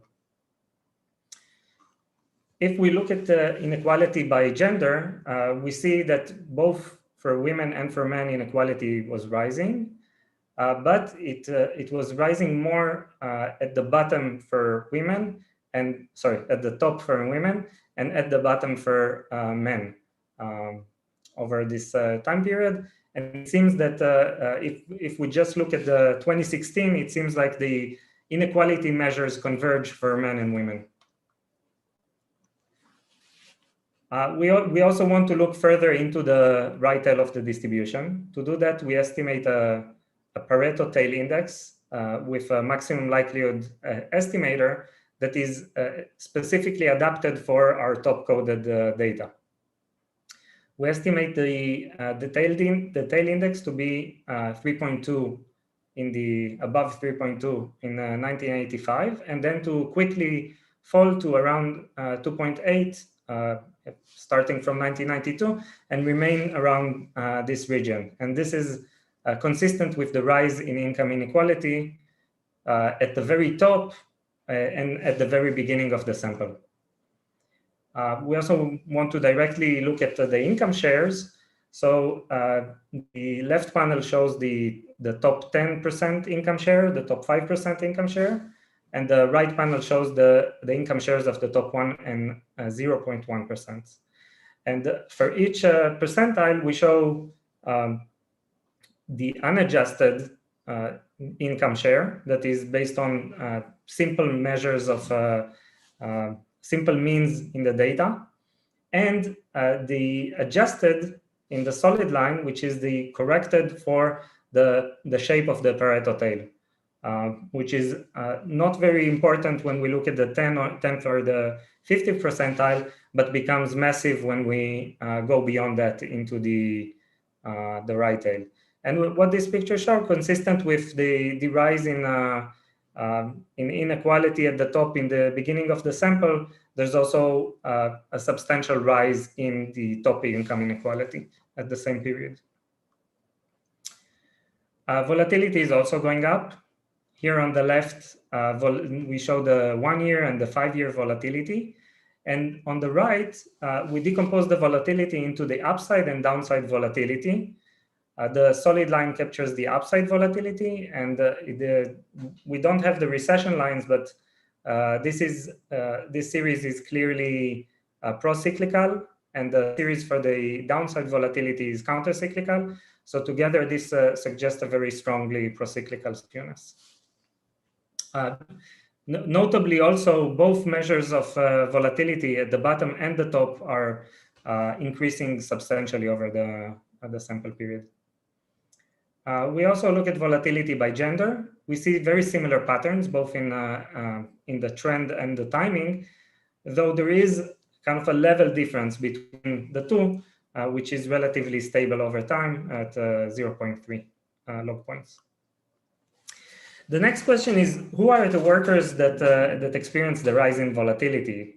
For that, we plot the 1-year measure of volatility by different earnings percentiles for 1990, 2000, and 2010. From 1990 to 2000, most of the rise in volatility occurred to workers at the bottom third of the permanent income distribution. And following from 2000 to 2010, the rise was mostly between the 10th and the 60th percentile of the permanent income distribution. Perhaps more importantly, the volatility in the top third of the permanent income distribution did not change much over the sample period. To document, we look at two measures of mobility to document the trends. One is the Shorrock index, which looks at the relative value of the diagonal of the transition matrix, and shows a decline in mobility over time. And the other is the autocovariance of earnings, which shows a very sharp increase in e-mobility, we can say that. So both suggest that mobility was declining over time. Okay, so let's dive to the country-specific analysis for Italy. The overarching macro fact for Italy is presented in this figure. The blue line represents an index of labor productivity in Italy, and the red line for the G7. And what it shows is that until the early 90s, Italy kept up with the G7 in terms of labor productivity. But since then, there's a gap building in the level of labor productivity over time. So we consider this as a puzzle, and we will return to that by the end of the talk. Apart from the dynamics of labor productivity, there are also substantial structural changes in, let's call it the nature of a worker and a job during this period. So there was a rise in women's share of the labor force from 33% to 38%. There's substantial aging of the population. And apart from these changes in who the worker is, there's also significant changes in what is the job, what are the characteristics of a contract. The share of temporary work contracts rose from 8% in 1998 to 17% in 2016. There was a rise in part-time work from virtually zero at the beginning of the sample to around 28%. And in particular, this is important for understanding inequality for women, where it went to 47%. All of these trends together contribute to something that is kind of interest for labor economists, and that is the total number of weeks worked within a year for a worker in our sample. And we see that this mean has fallen substantially from 36% from 46 weeks to 40 weeks. So before we go to kind of more specifics on how these trends contribute, we wanted to give a broad picture of whether the more demographic changes in the type of workers are mostly driving inequality, or the changes in the type of jobs. And to do that, we conducted a DiNardo, Fortin, and Lemieux decomposition using the base year of 1985. In the left panel, the blue line is the actual annual earnings distribution in 2016. And the dashed line, which is hard to see because it almost overlaps, is the counterfactual distribution when we fix the distribution of the worker characteristics to 1985. On the right side, we add to this mix also the part-time jobs.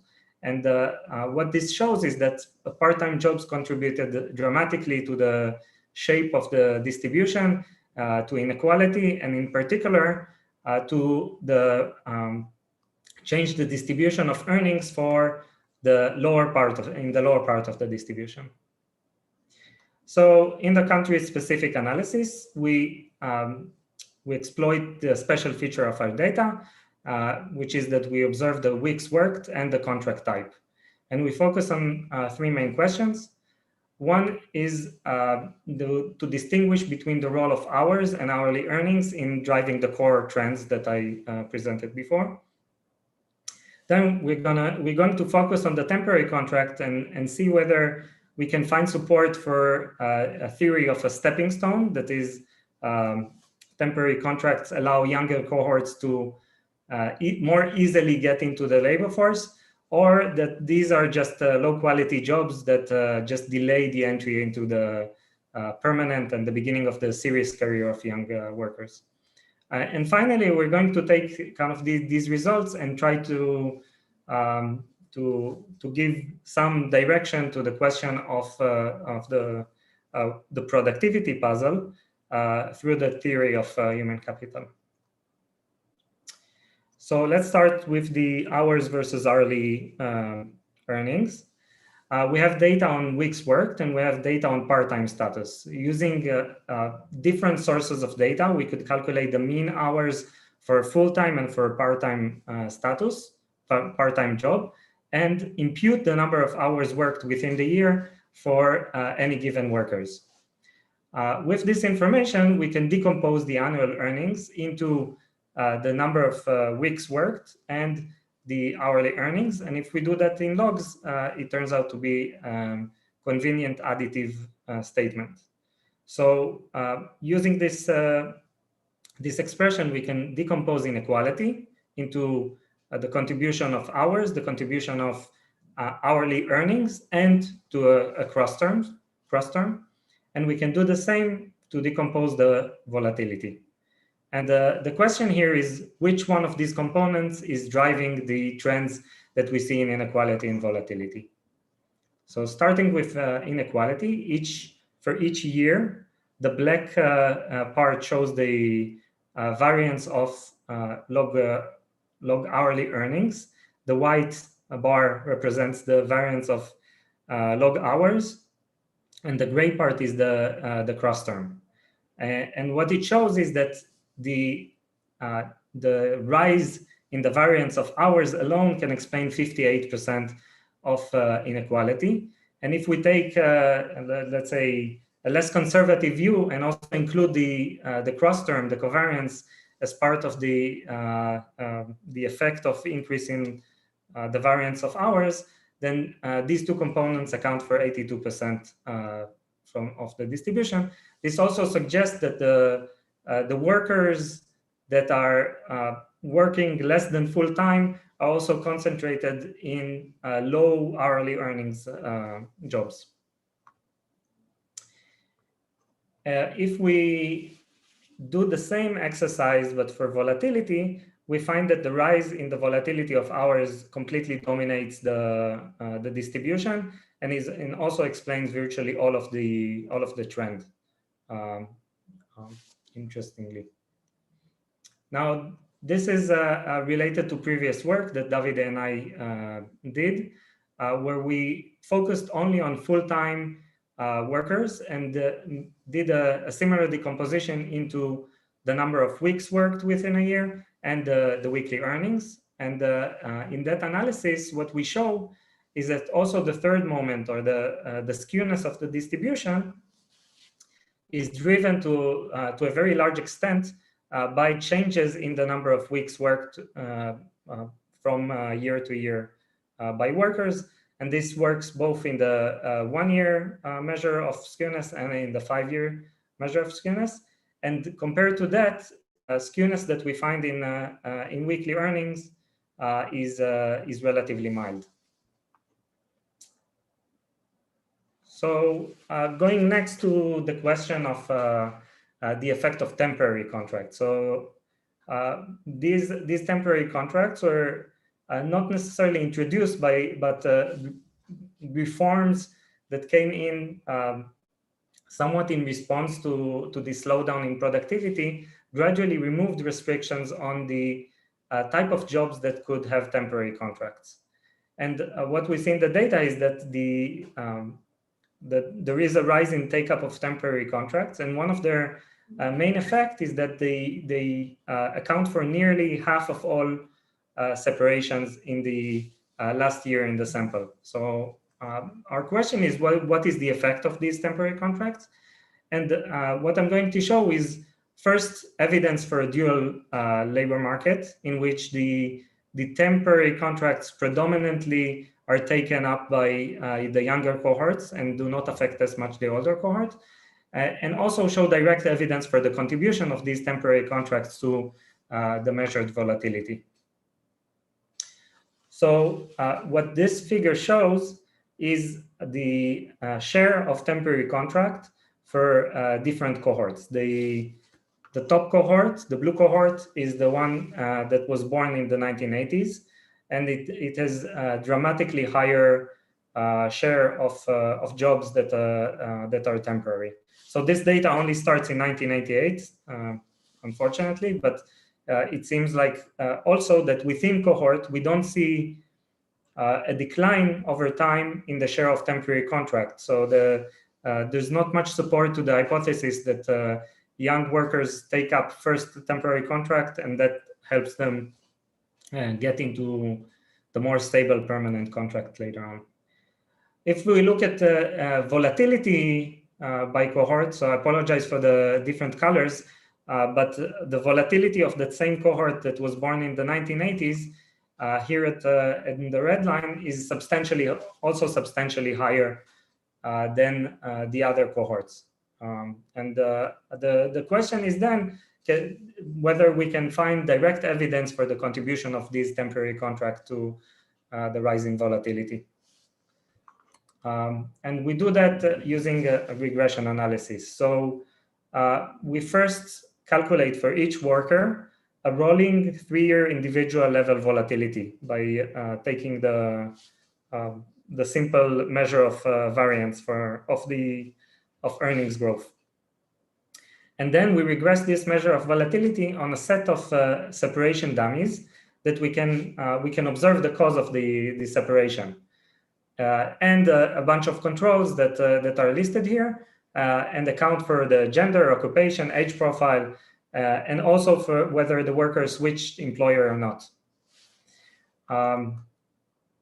So the regression results are presented here. In the first column, we see the regression without individual fixed effect, and in the second column, we include fixed effect.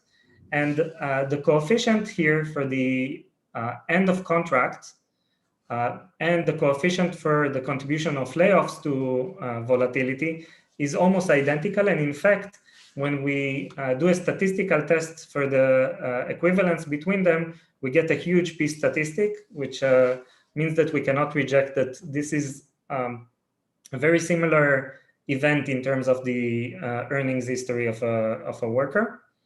What we can compare it to is to the mean volatility of those that stay. And if we make this comparison, then those that experience layoff or end of contract have a volatility that is more than 2.5 times larger than the volatility of stayers. We also see that quits contribute to volatility, but on a much smaller scale. And also the fact that all coefficients become smaller when we add the fixed effect suggests that there is a lot of heterogeneity in volatility, as we saw also in analysis in other teams. So I will kind of end this talk with a simple exercise where we look at the effect of this lower attachment to the labor market of younger cohorts on the accumulation of human capital over time. So we go back to the basic human capital theory, which says that the earnings of an individual are kind of a function of schooling, experience, and tenure, and some random shock. And what we're going to do, we're not going to estimate this relationship, but we're going to document the change in each one of the components at the same age for younger and younger cohorts. So what happened to these 3 components?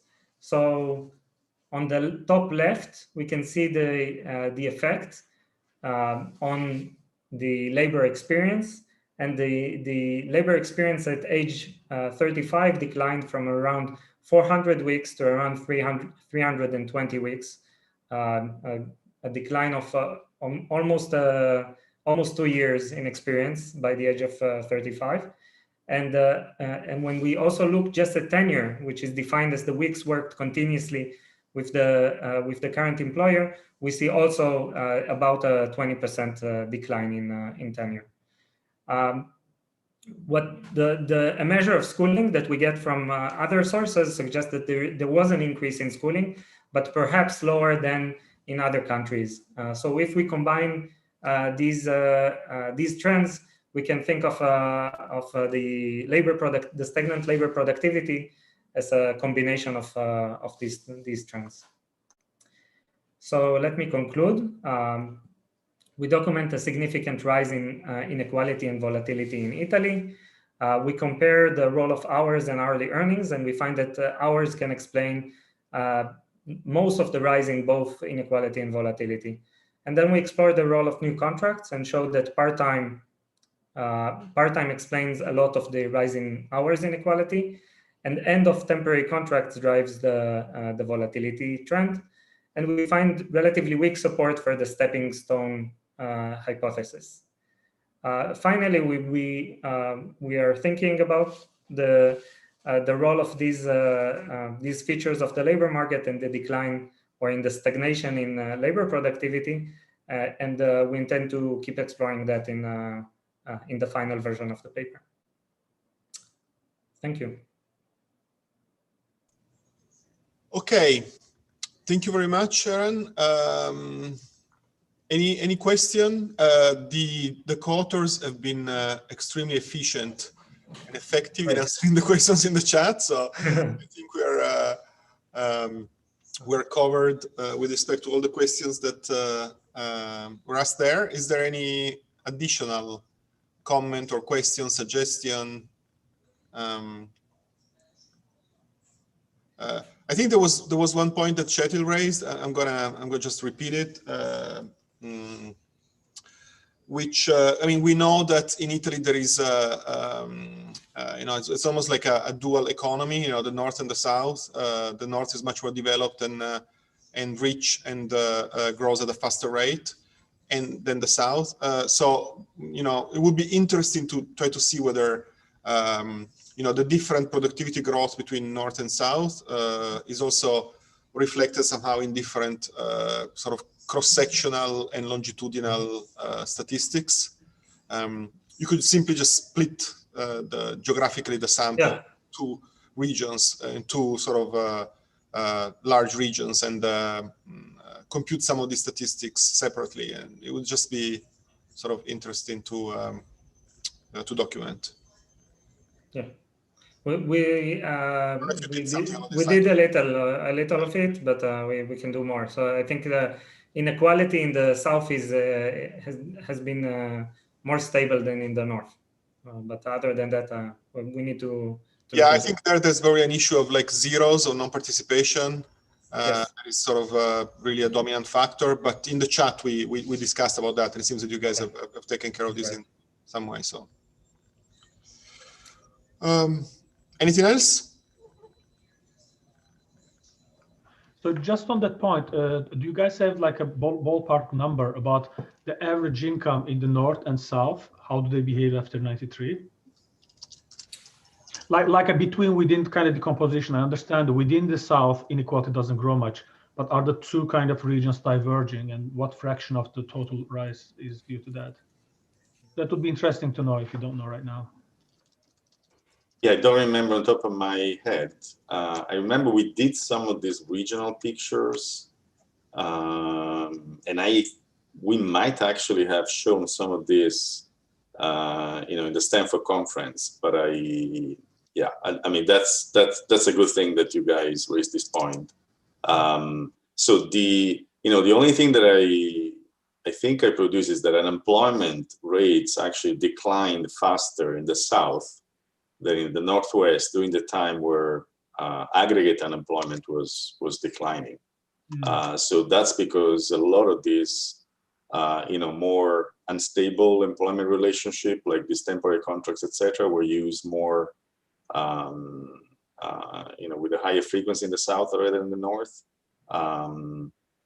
So the effects on average income should be easy to compare. Both the first and the second month. Yeah, good suggestion. Thanks. Can I just say one thing last? It's really stunning how different the trends are in inequality in countries that, you would think are relatively similar. Say France, now we've seen France and Italy. I hope as part of this project that can really, we can somehow really bring that to the, I don't think people know that. After this project, people should know it, I think. They will. And I think there are many, the purpose of this project is, of course, to document facts, but also to inspire generations of economists to do work. We need to understand this. Just something, Kjetil. I think that the French don't know that inequality has decreased as we've seen in France. They just believe exactly the opposite. They believe in Piketty. They believe in Piketty. Yes, they only believe Piketty. And why not? I mean, he has all the income distribution. But that you're right, Kjetil. Yeah, no, I think that if there is one contribution out of this project, perhaps would be exactly to pinpoint the differences that exist across country, and the fact that some of the trends, we already had this discussion, separate session, that some of the trends that you see in survey data that are not exactly replicated, and sometimes are actually turned around when you look at administrative data.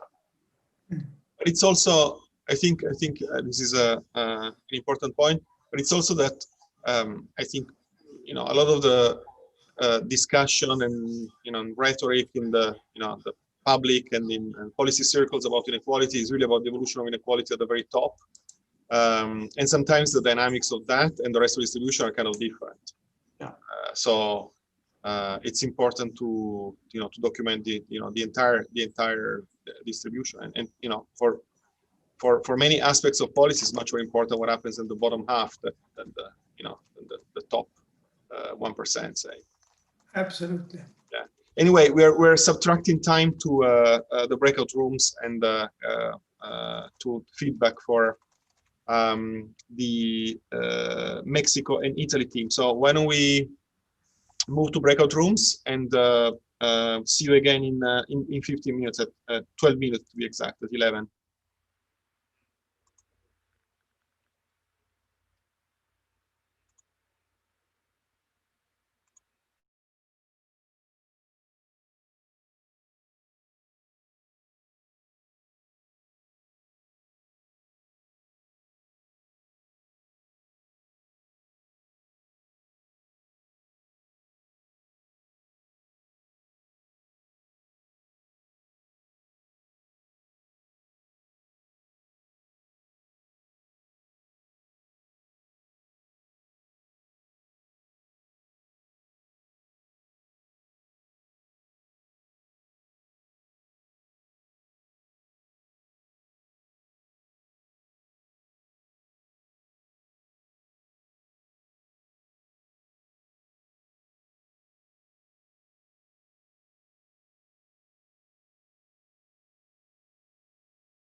Okay, so I think I'm the session. I'm the chair for the last session.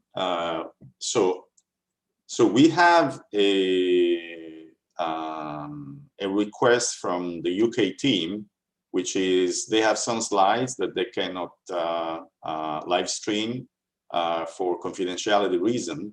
So what we're going to do would be to switch the order presentation. So ask Ellen for the Norway team to go first, if Ellen is okay with it. Yeah, that's okay. Okay, and then we'll actually all move to a breakout room to see the UK presentation, because the breakout room will not be streamed. It is not live streamed, so we solve the confidentiality problem in that way. So we start with Norway, the usual 25 + 5, and then we all move to a breakout room to see the UK presentation. And Jack is Luigi, why don't we all commit suicide after UK's presentation?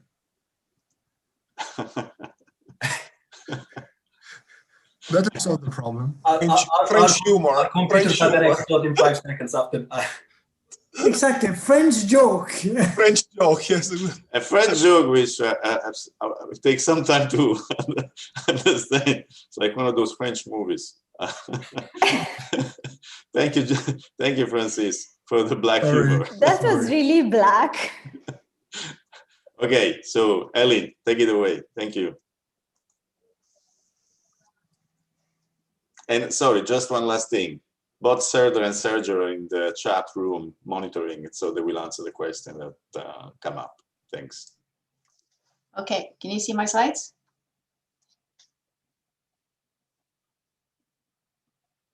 Yeah? Yeah. We do. Yeah, good. Okay, so I just want to start by saying that I've been very fortunate to have Serdar and Sergio as my co-authors, as they have been sort of the center of the whole project. That's made my job very easy. However, being the only actual Norwegian in the team, it was only natural that I present the results from Norway. So in the Common Core, we're gonna look at wage inequality over time, and we're gonna focus especially on top income inequality, as we've seen an increase in earnings inequality, especially in the top, even for Norway. In the second part, looking at volatility, we're gonna see that income growth and distribution of income growth shows no apparent trend over time, and actually no specific cyclicality either. But the distribution and the heterogeneity of the distribution is in line with what we see from other countries. Then, because of the observed income inequality, we were interested in looking more at the persistence, especially at the top of the income distribution. So we're going to look at income mobility over different time periods, and we're going to show you that top earnings seems to be quite persistent. Maybe surprisingly so, given that Norway is a country that usually is considered to be have quite high income mobility. In the country-specific part, we're going to stick with mobility, and we're going to exploit the fact that we have administrative data going far back, and we can link parents to children. And that way we can look at intergenerational mobility, not only in levels that which has been done before, but also in growth and of lifetime income and other the statistics that have been central to this project, like dispersion, skewness, and kurtosis. And we're also going to show you an intergenerational transition matrix for lifetime income. I'm not going to tell you the results yet, we'll save that for later. Okay, so first, really short about Norway. We've seen Sweden, we've seen Denmark, and Norway is the same, only smaller and richer. And we are rich because of oil. We're putting all that richness in a sovereign wealth fund, or often called the oil fund, and we use the revenues partly to finance a fairly generous welfare state. However, we're going to look mostly at earnings. So it's also central to note that we have a collective wage bargaining system, and this is what contributes to a fairly compressed wage distribution, as well as quite high labor force participation.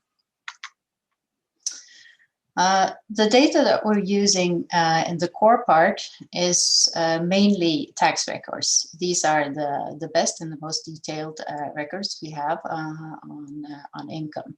We're using the time frame 1993 to 2017.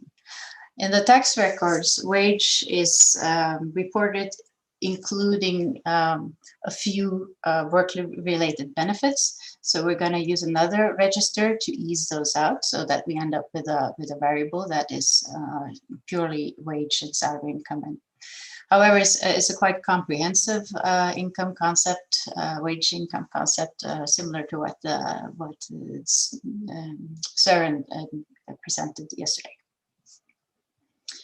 In the second part, though, we're using another income series. This is longer. This is the basis for pension rights. But in this income concept, we're not able to ease out the benefits. That's why we're not using it for the main part. And we're going to use the personal identifiers that we have in all data sets to match parents and children.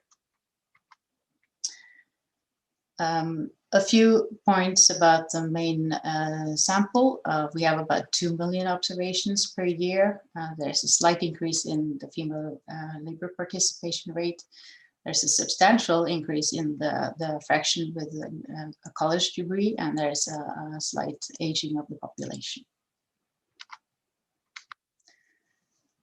So here we show the earnings inequality over time. We see that earnings have been growing steadily for all percentiles of the distribution since the early 90s up until about the Great Recession.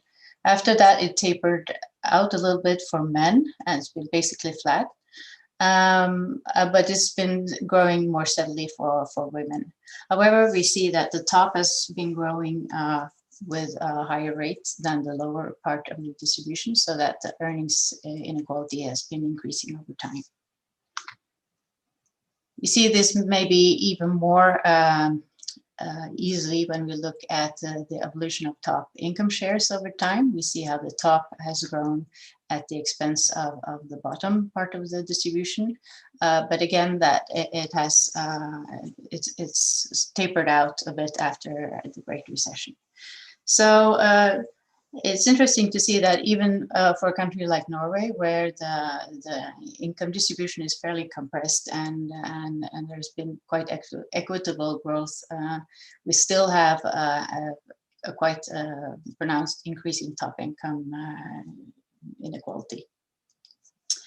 We find similar patterns even if we control for education and age, and we also try to take out work immigrants to see if that changed anything. We say we get the same pattern. Looking at the 5-year residual earnings growth over time, we do not find any significant trend. It's neither decreasing nor increasing over time. And it's very hard to see any cyclical variation either. This is even more apparent if we look at more near earnings growth. That may have something to do with the fact that the recessions that are in the gray areas here are not that severe. I mean, even the Great Recession was not so great in Norway, given that we have, the oil fund. However, heterogeneity shows very similar patterns to what we've seen in the other countries. In the dispersion declines with age and income, except when we look at the very, very top, we see that they differ. Also, for women, it's a little bit different picture. Young women, I think some of the explanation there is that we are taking out the paid maternity leave, and that's going to affect the results. Again, for skewness, we find similar patterns that we've seen in other countries. The distribution becomes more left skewed by age and income, again, except for the very top. And also kurtosis. same as we've seen in other countries.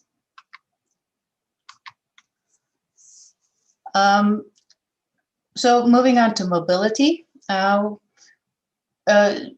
just to note that we're now switching a little bit the permanent income concept. We're including zeros and incomes below the minimum threshold so that we're not losing people when we look at mobility. We start out by looking at the rank plots over a 5-year period. We see that mobility is highest for the bottom and for the young, and a lot less for the older, and especially for the top, it seems to be a less mobility. Women seems to experience more mobility than men.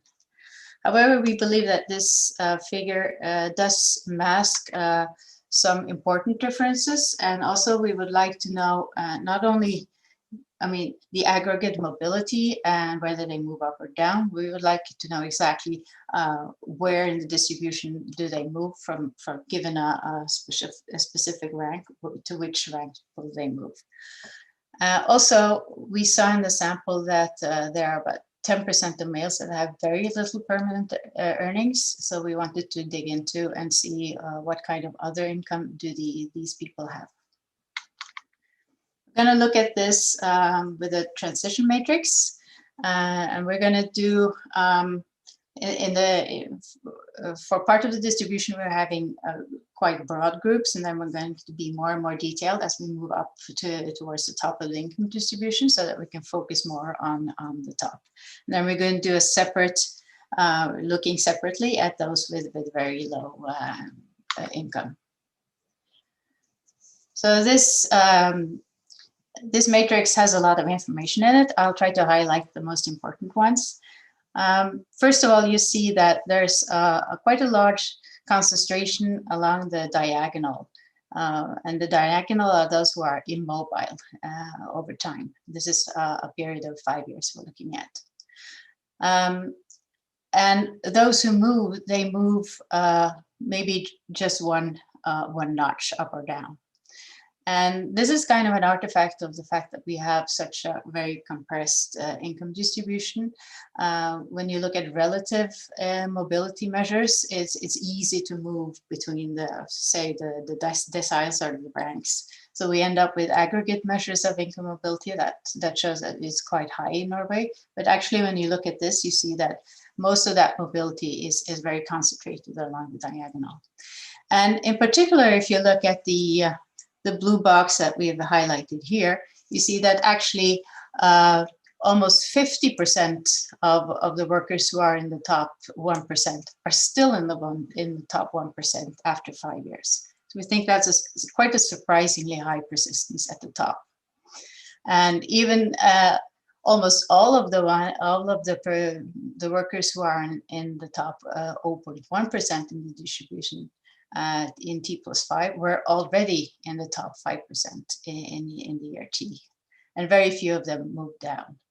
We find the similar results for women and similar results even if we divide this a little differently, and also for annual earnings. This is another way of showing the persistence at the top. So here we've looked at the people in the top 1%, how many of them are still in the top 1% after, say, 5 years, 10 years, or 15 years. And we see that, for instance, for 10 years, we have as many as 24% that's still there after 10 years. And these results are even stronger for women. Now, as I mentioned, we were interested in what's going on at the bottom, and maybe not surprisingly, we find that most of these with very low permanent incomes they live off social security benefits. And this is concentrated, of course, at the bottom of the distribution. There's a small percentage that moves into self-employment, and this is more hockey shaped. So we have a little bit at the bottom and a little bit at the top.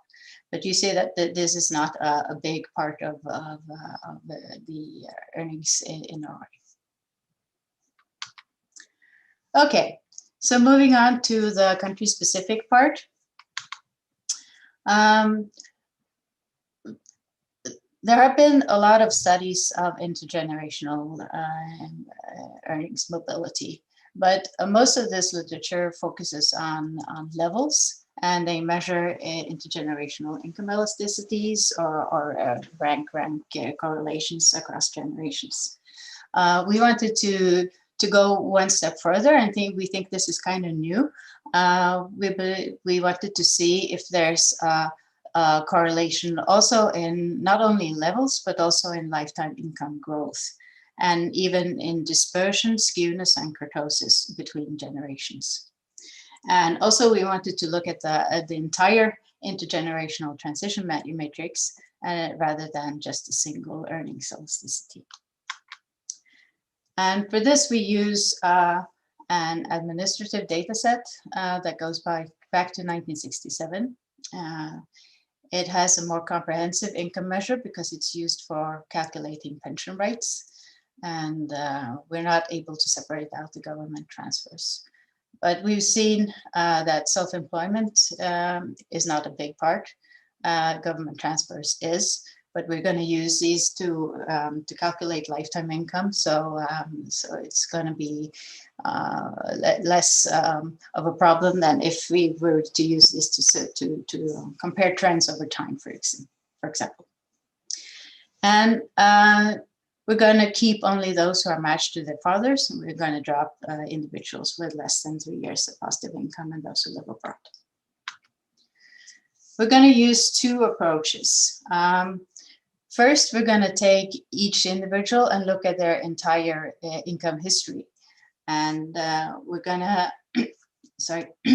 we require that they have at least 30 years of data so that we have a very long income history.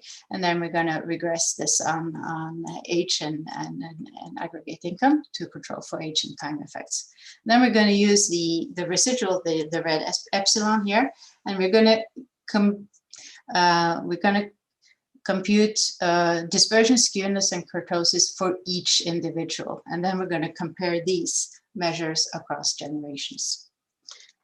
However, it's going to be a drawback that we're now estimating higher order movements with only 30 to 40 observations. So we're going to use a second approach to back up the results that we have from the first approach. We're going to sort people, the fathers, into quantiles of the lifetime income distribution, and then we're going to look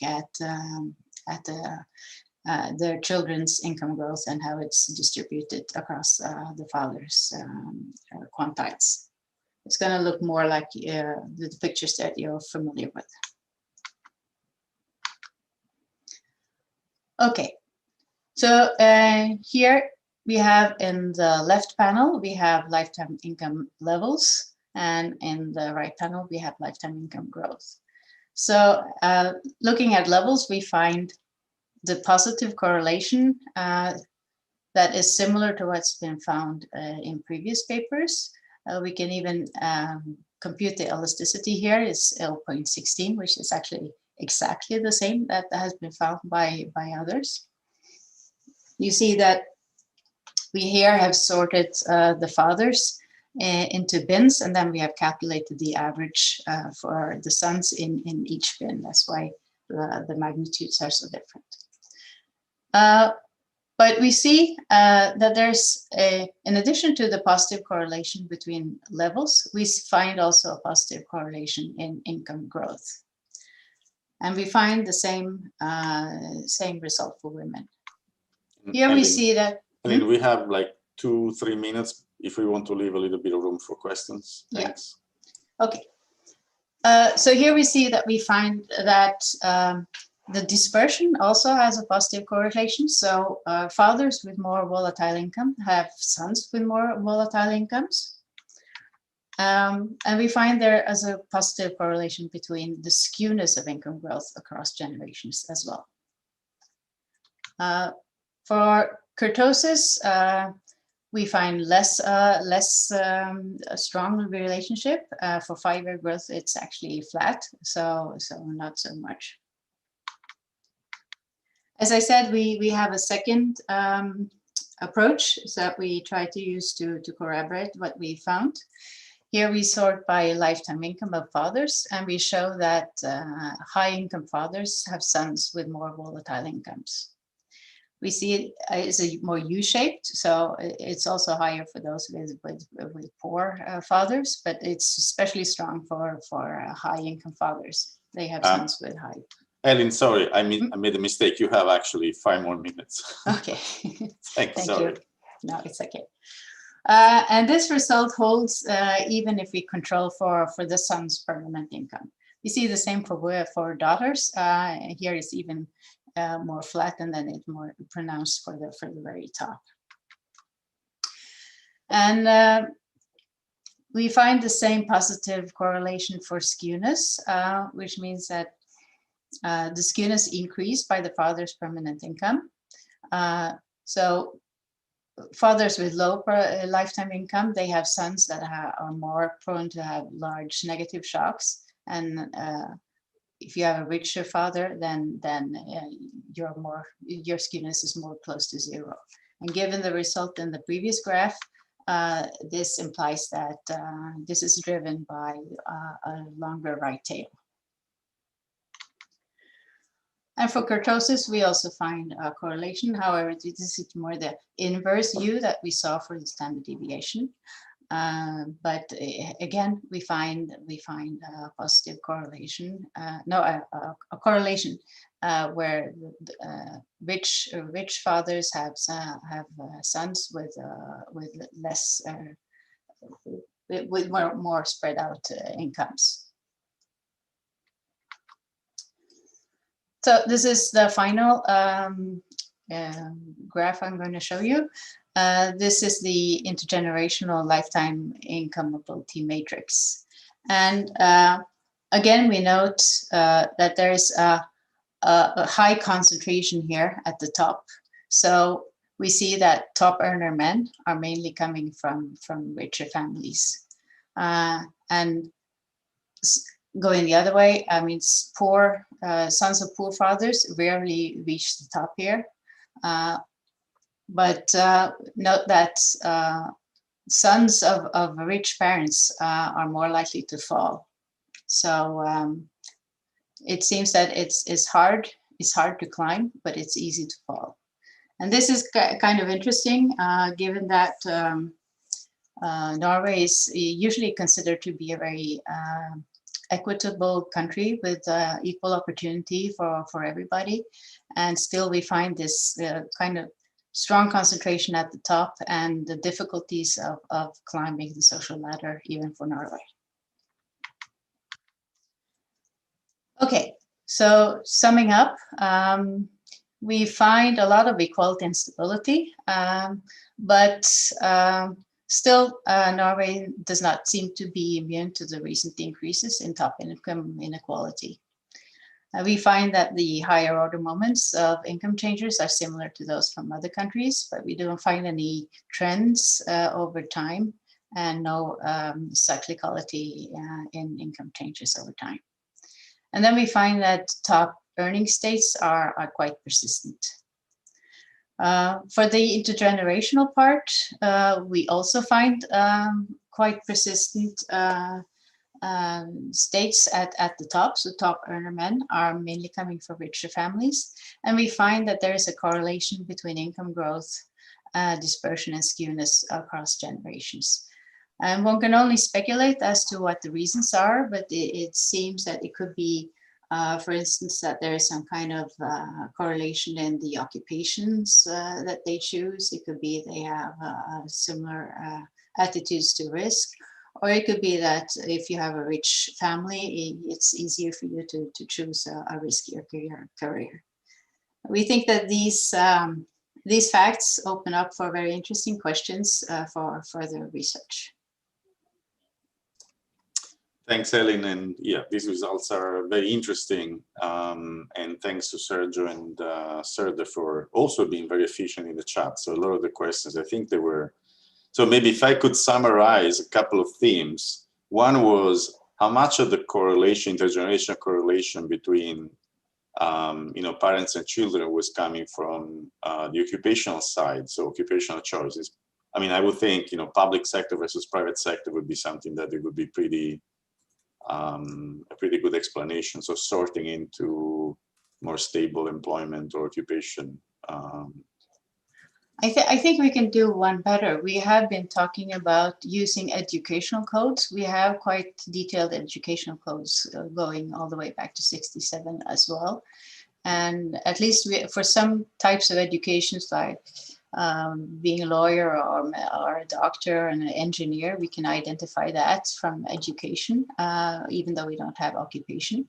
So we have been discussing that. We have done some work on this. We'll continue on that, I think. And there was also another, I think Gianluca was asking this question. I don't know if I completely got the answer, whether there is actually a level shift. So sons, or I think it's mostly sons, having lower levels of volatility than fathers on average, or is that something that we see? No, it's not that. Erin, can you go to the bean scatters? I think that is where the question is coming from. Okay, the bean scatters. So let's say to the dispersion, right? Yeah. So the bean scatter is going to rank fathers in a bin and then calculate the average dispersion of all the children of these fathers. So is the average going to compress the distribution of the son side? I see. Whereas, yeah. So this is a bit like the rank. Exactly. Okay. So I don't know if we have it here, but Erin, I think in the appendix, I don't know if we have time for this, but in the appendix, we have the histogram of the fathers, like volatility, and the children's volatility, and they don't look that different. So maybe there is a different way to show these results, in which, suppose I were to show you the P9010 instead of the average, and the P10 of the, like, that would be another interesting. Confidence bands. Or some confidence bands. Yes, that is the other thing to do it. And it's not coming from observing fathers and children at different parts of their life cycles? We control for that. So like you control for that. So it's the age. Okay. We normalize. This is here, right? Okay. We control for the age, and also we control for lifetime income when calculating the bean scatter. So if there is, of course, occupation may be an important factor, but if there was some mechanical way in which me and my father work in the same job, maybe the fact that our income will be also correlated will be picked up by that. And we don't see that when we control for lifetime income of individuals, which is what you're seeing here. We still Sergio, if I'm understanding this right, you're controlling for age in the level of income, not the volatility. Yes, but yeah, that's correct. Yeah. Ideally, you want to run the same regression, but with variance on the left-hand side, so that you clear it from the variance before you do the ranking. Sure, we can do that, definitely. Yeah. One thing is we are imposing minimum 30 years. So, and this is between 20 and 60. Of course, the children are gonna be on the younger side, but still, like from 20 to 50, and then versus maybe, like 30 to 60 for the father. So I think, we are covering a good chunk of the life cycle for both. But yes, I agree. I mean, we should think more about how controlling for age affects in volatility too. One question that I would have would be, what are the drivers of this? In some sense, there must be things that protect sons from some volatility, say, for instance, or have you seen changes in the inheritance tax, for instance, and see how things change? Do you see increase in competition in education that might also change the way parents transmit education, or, so there must be changing tactics in some sense based on the incentives, the global incentives in the country. That will be interesting to see if you find variation there. Inheritance tax was removed. Yeah, in 2014. So that's a good experiment to look at how it influences this transmission. We can look at that, like not for these figures, because again, these figures use the whole earnings histories of the individuals to compute the individual specific. But then for the second methodology where we conditional part, we can do that for different time periods. That's a good idea. Okay, so are there other questions? Can I just clarify one thing? Yeah, go ahead, Serdar. Ellen, can you open that figure for the histogram of mobility, the bars? The bars, yeah. Where's that? If you go Going back, up. further. One, yes, here. So these figures, like when constructing these figures, the question is, like suppose you are in the top 1% in year T, over the next 5 years, 10 or 10 years or 15 years, how many years are you still gonna be in the top 1%? So we compute that number for each individual, and these figures shows the histogram of that number. For example, if you look at the middle panel, if you are in the top 1% in year T, in the next 10 years, almost like 25% of those people are still gonna be, like continuously without leaving the top 1% in that group. So that's what, shows about the persistence about this top income group. I mean, we find similar things for the top 0.1%. So I just wanted to. Okay, so maybe thanks for the clarification. So maybe we should do this technological experiment of all moving to the breakout room, where we're gonna see Jack's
Good. So will populate. Yep, and then once we have everyone out of the breakout room, then I can Great. create So a new yeah, one. you can. Perfect. Okay. So there were 50 plus people. Let's see how many survived. This. So it worked fine, right? So it wasn't live stream. So Jack will not go to jail. Yes. Okay. And how many followed Francis' advice? Yeah, we won't have to suicide now. Just one remark of that, in the sense that possibly in the live stream, somebody was commenting that we were moving this presentation to the breakout room for confidentiality reason. Yeah. You may want to go over that and remove that. Oh, you mean in the video? Yeah, I mean the NES, I mean the UK data service is really strict. That explains. Oh, but the video is only available to us, no?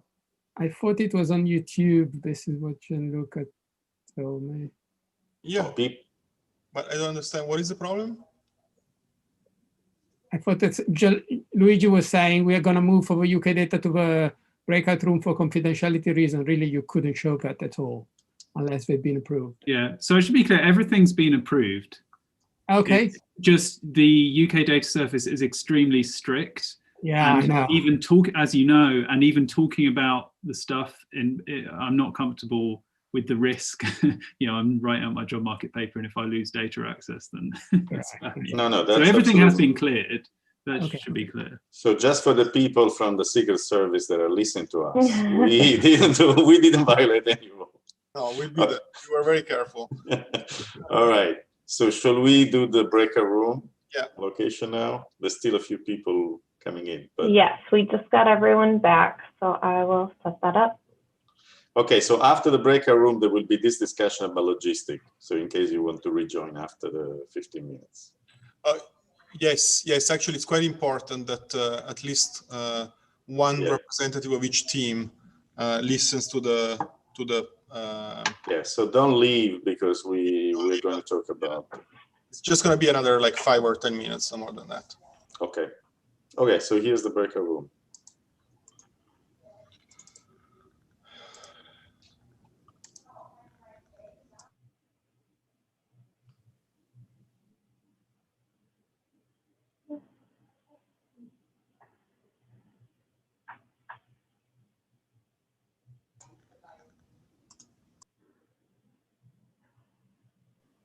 Kirsten, could you please push me into a room? Oh, now I find the link. Okay. I'm on my mobile, but I just found it. Thanks.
Welcome back, everyone.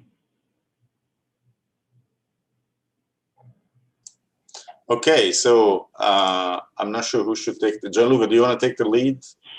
But before that, I think we should Oh, sorry. breakout room, right? Do we want to live stream this? No. I think Kirsten was turning this into private. So I can do that.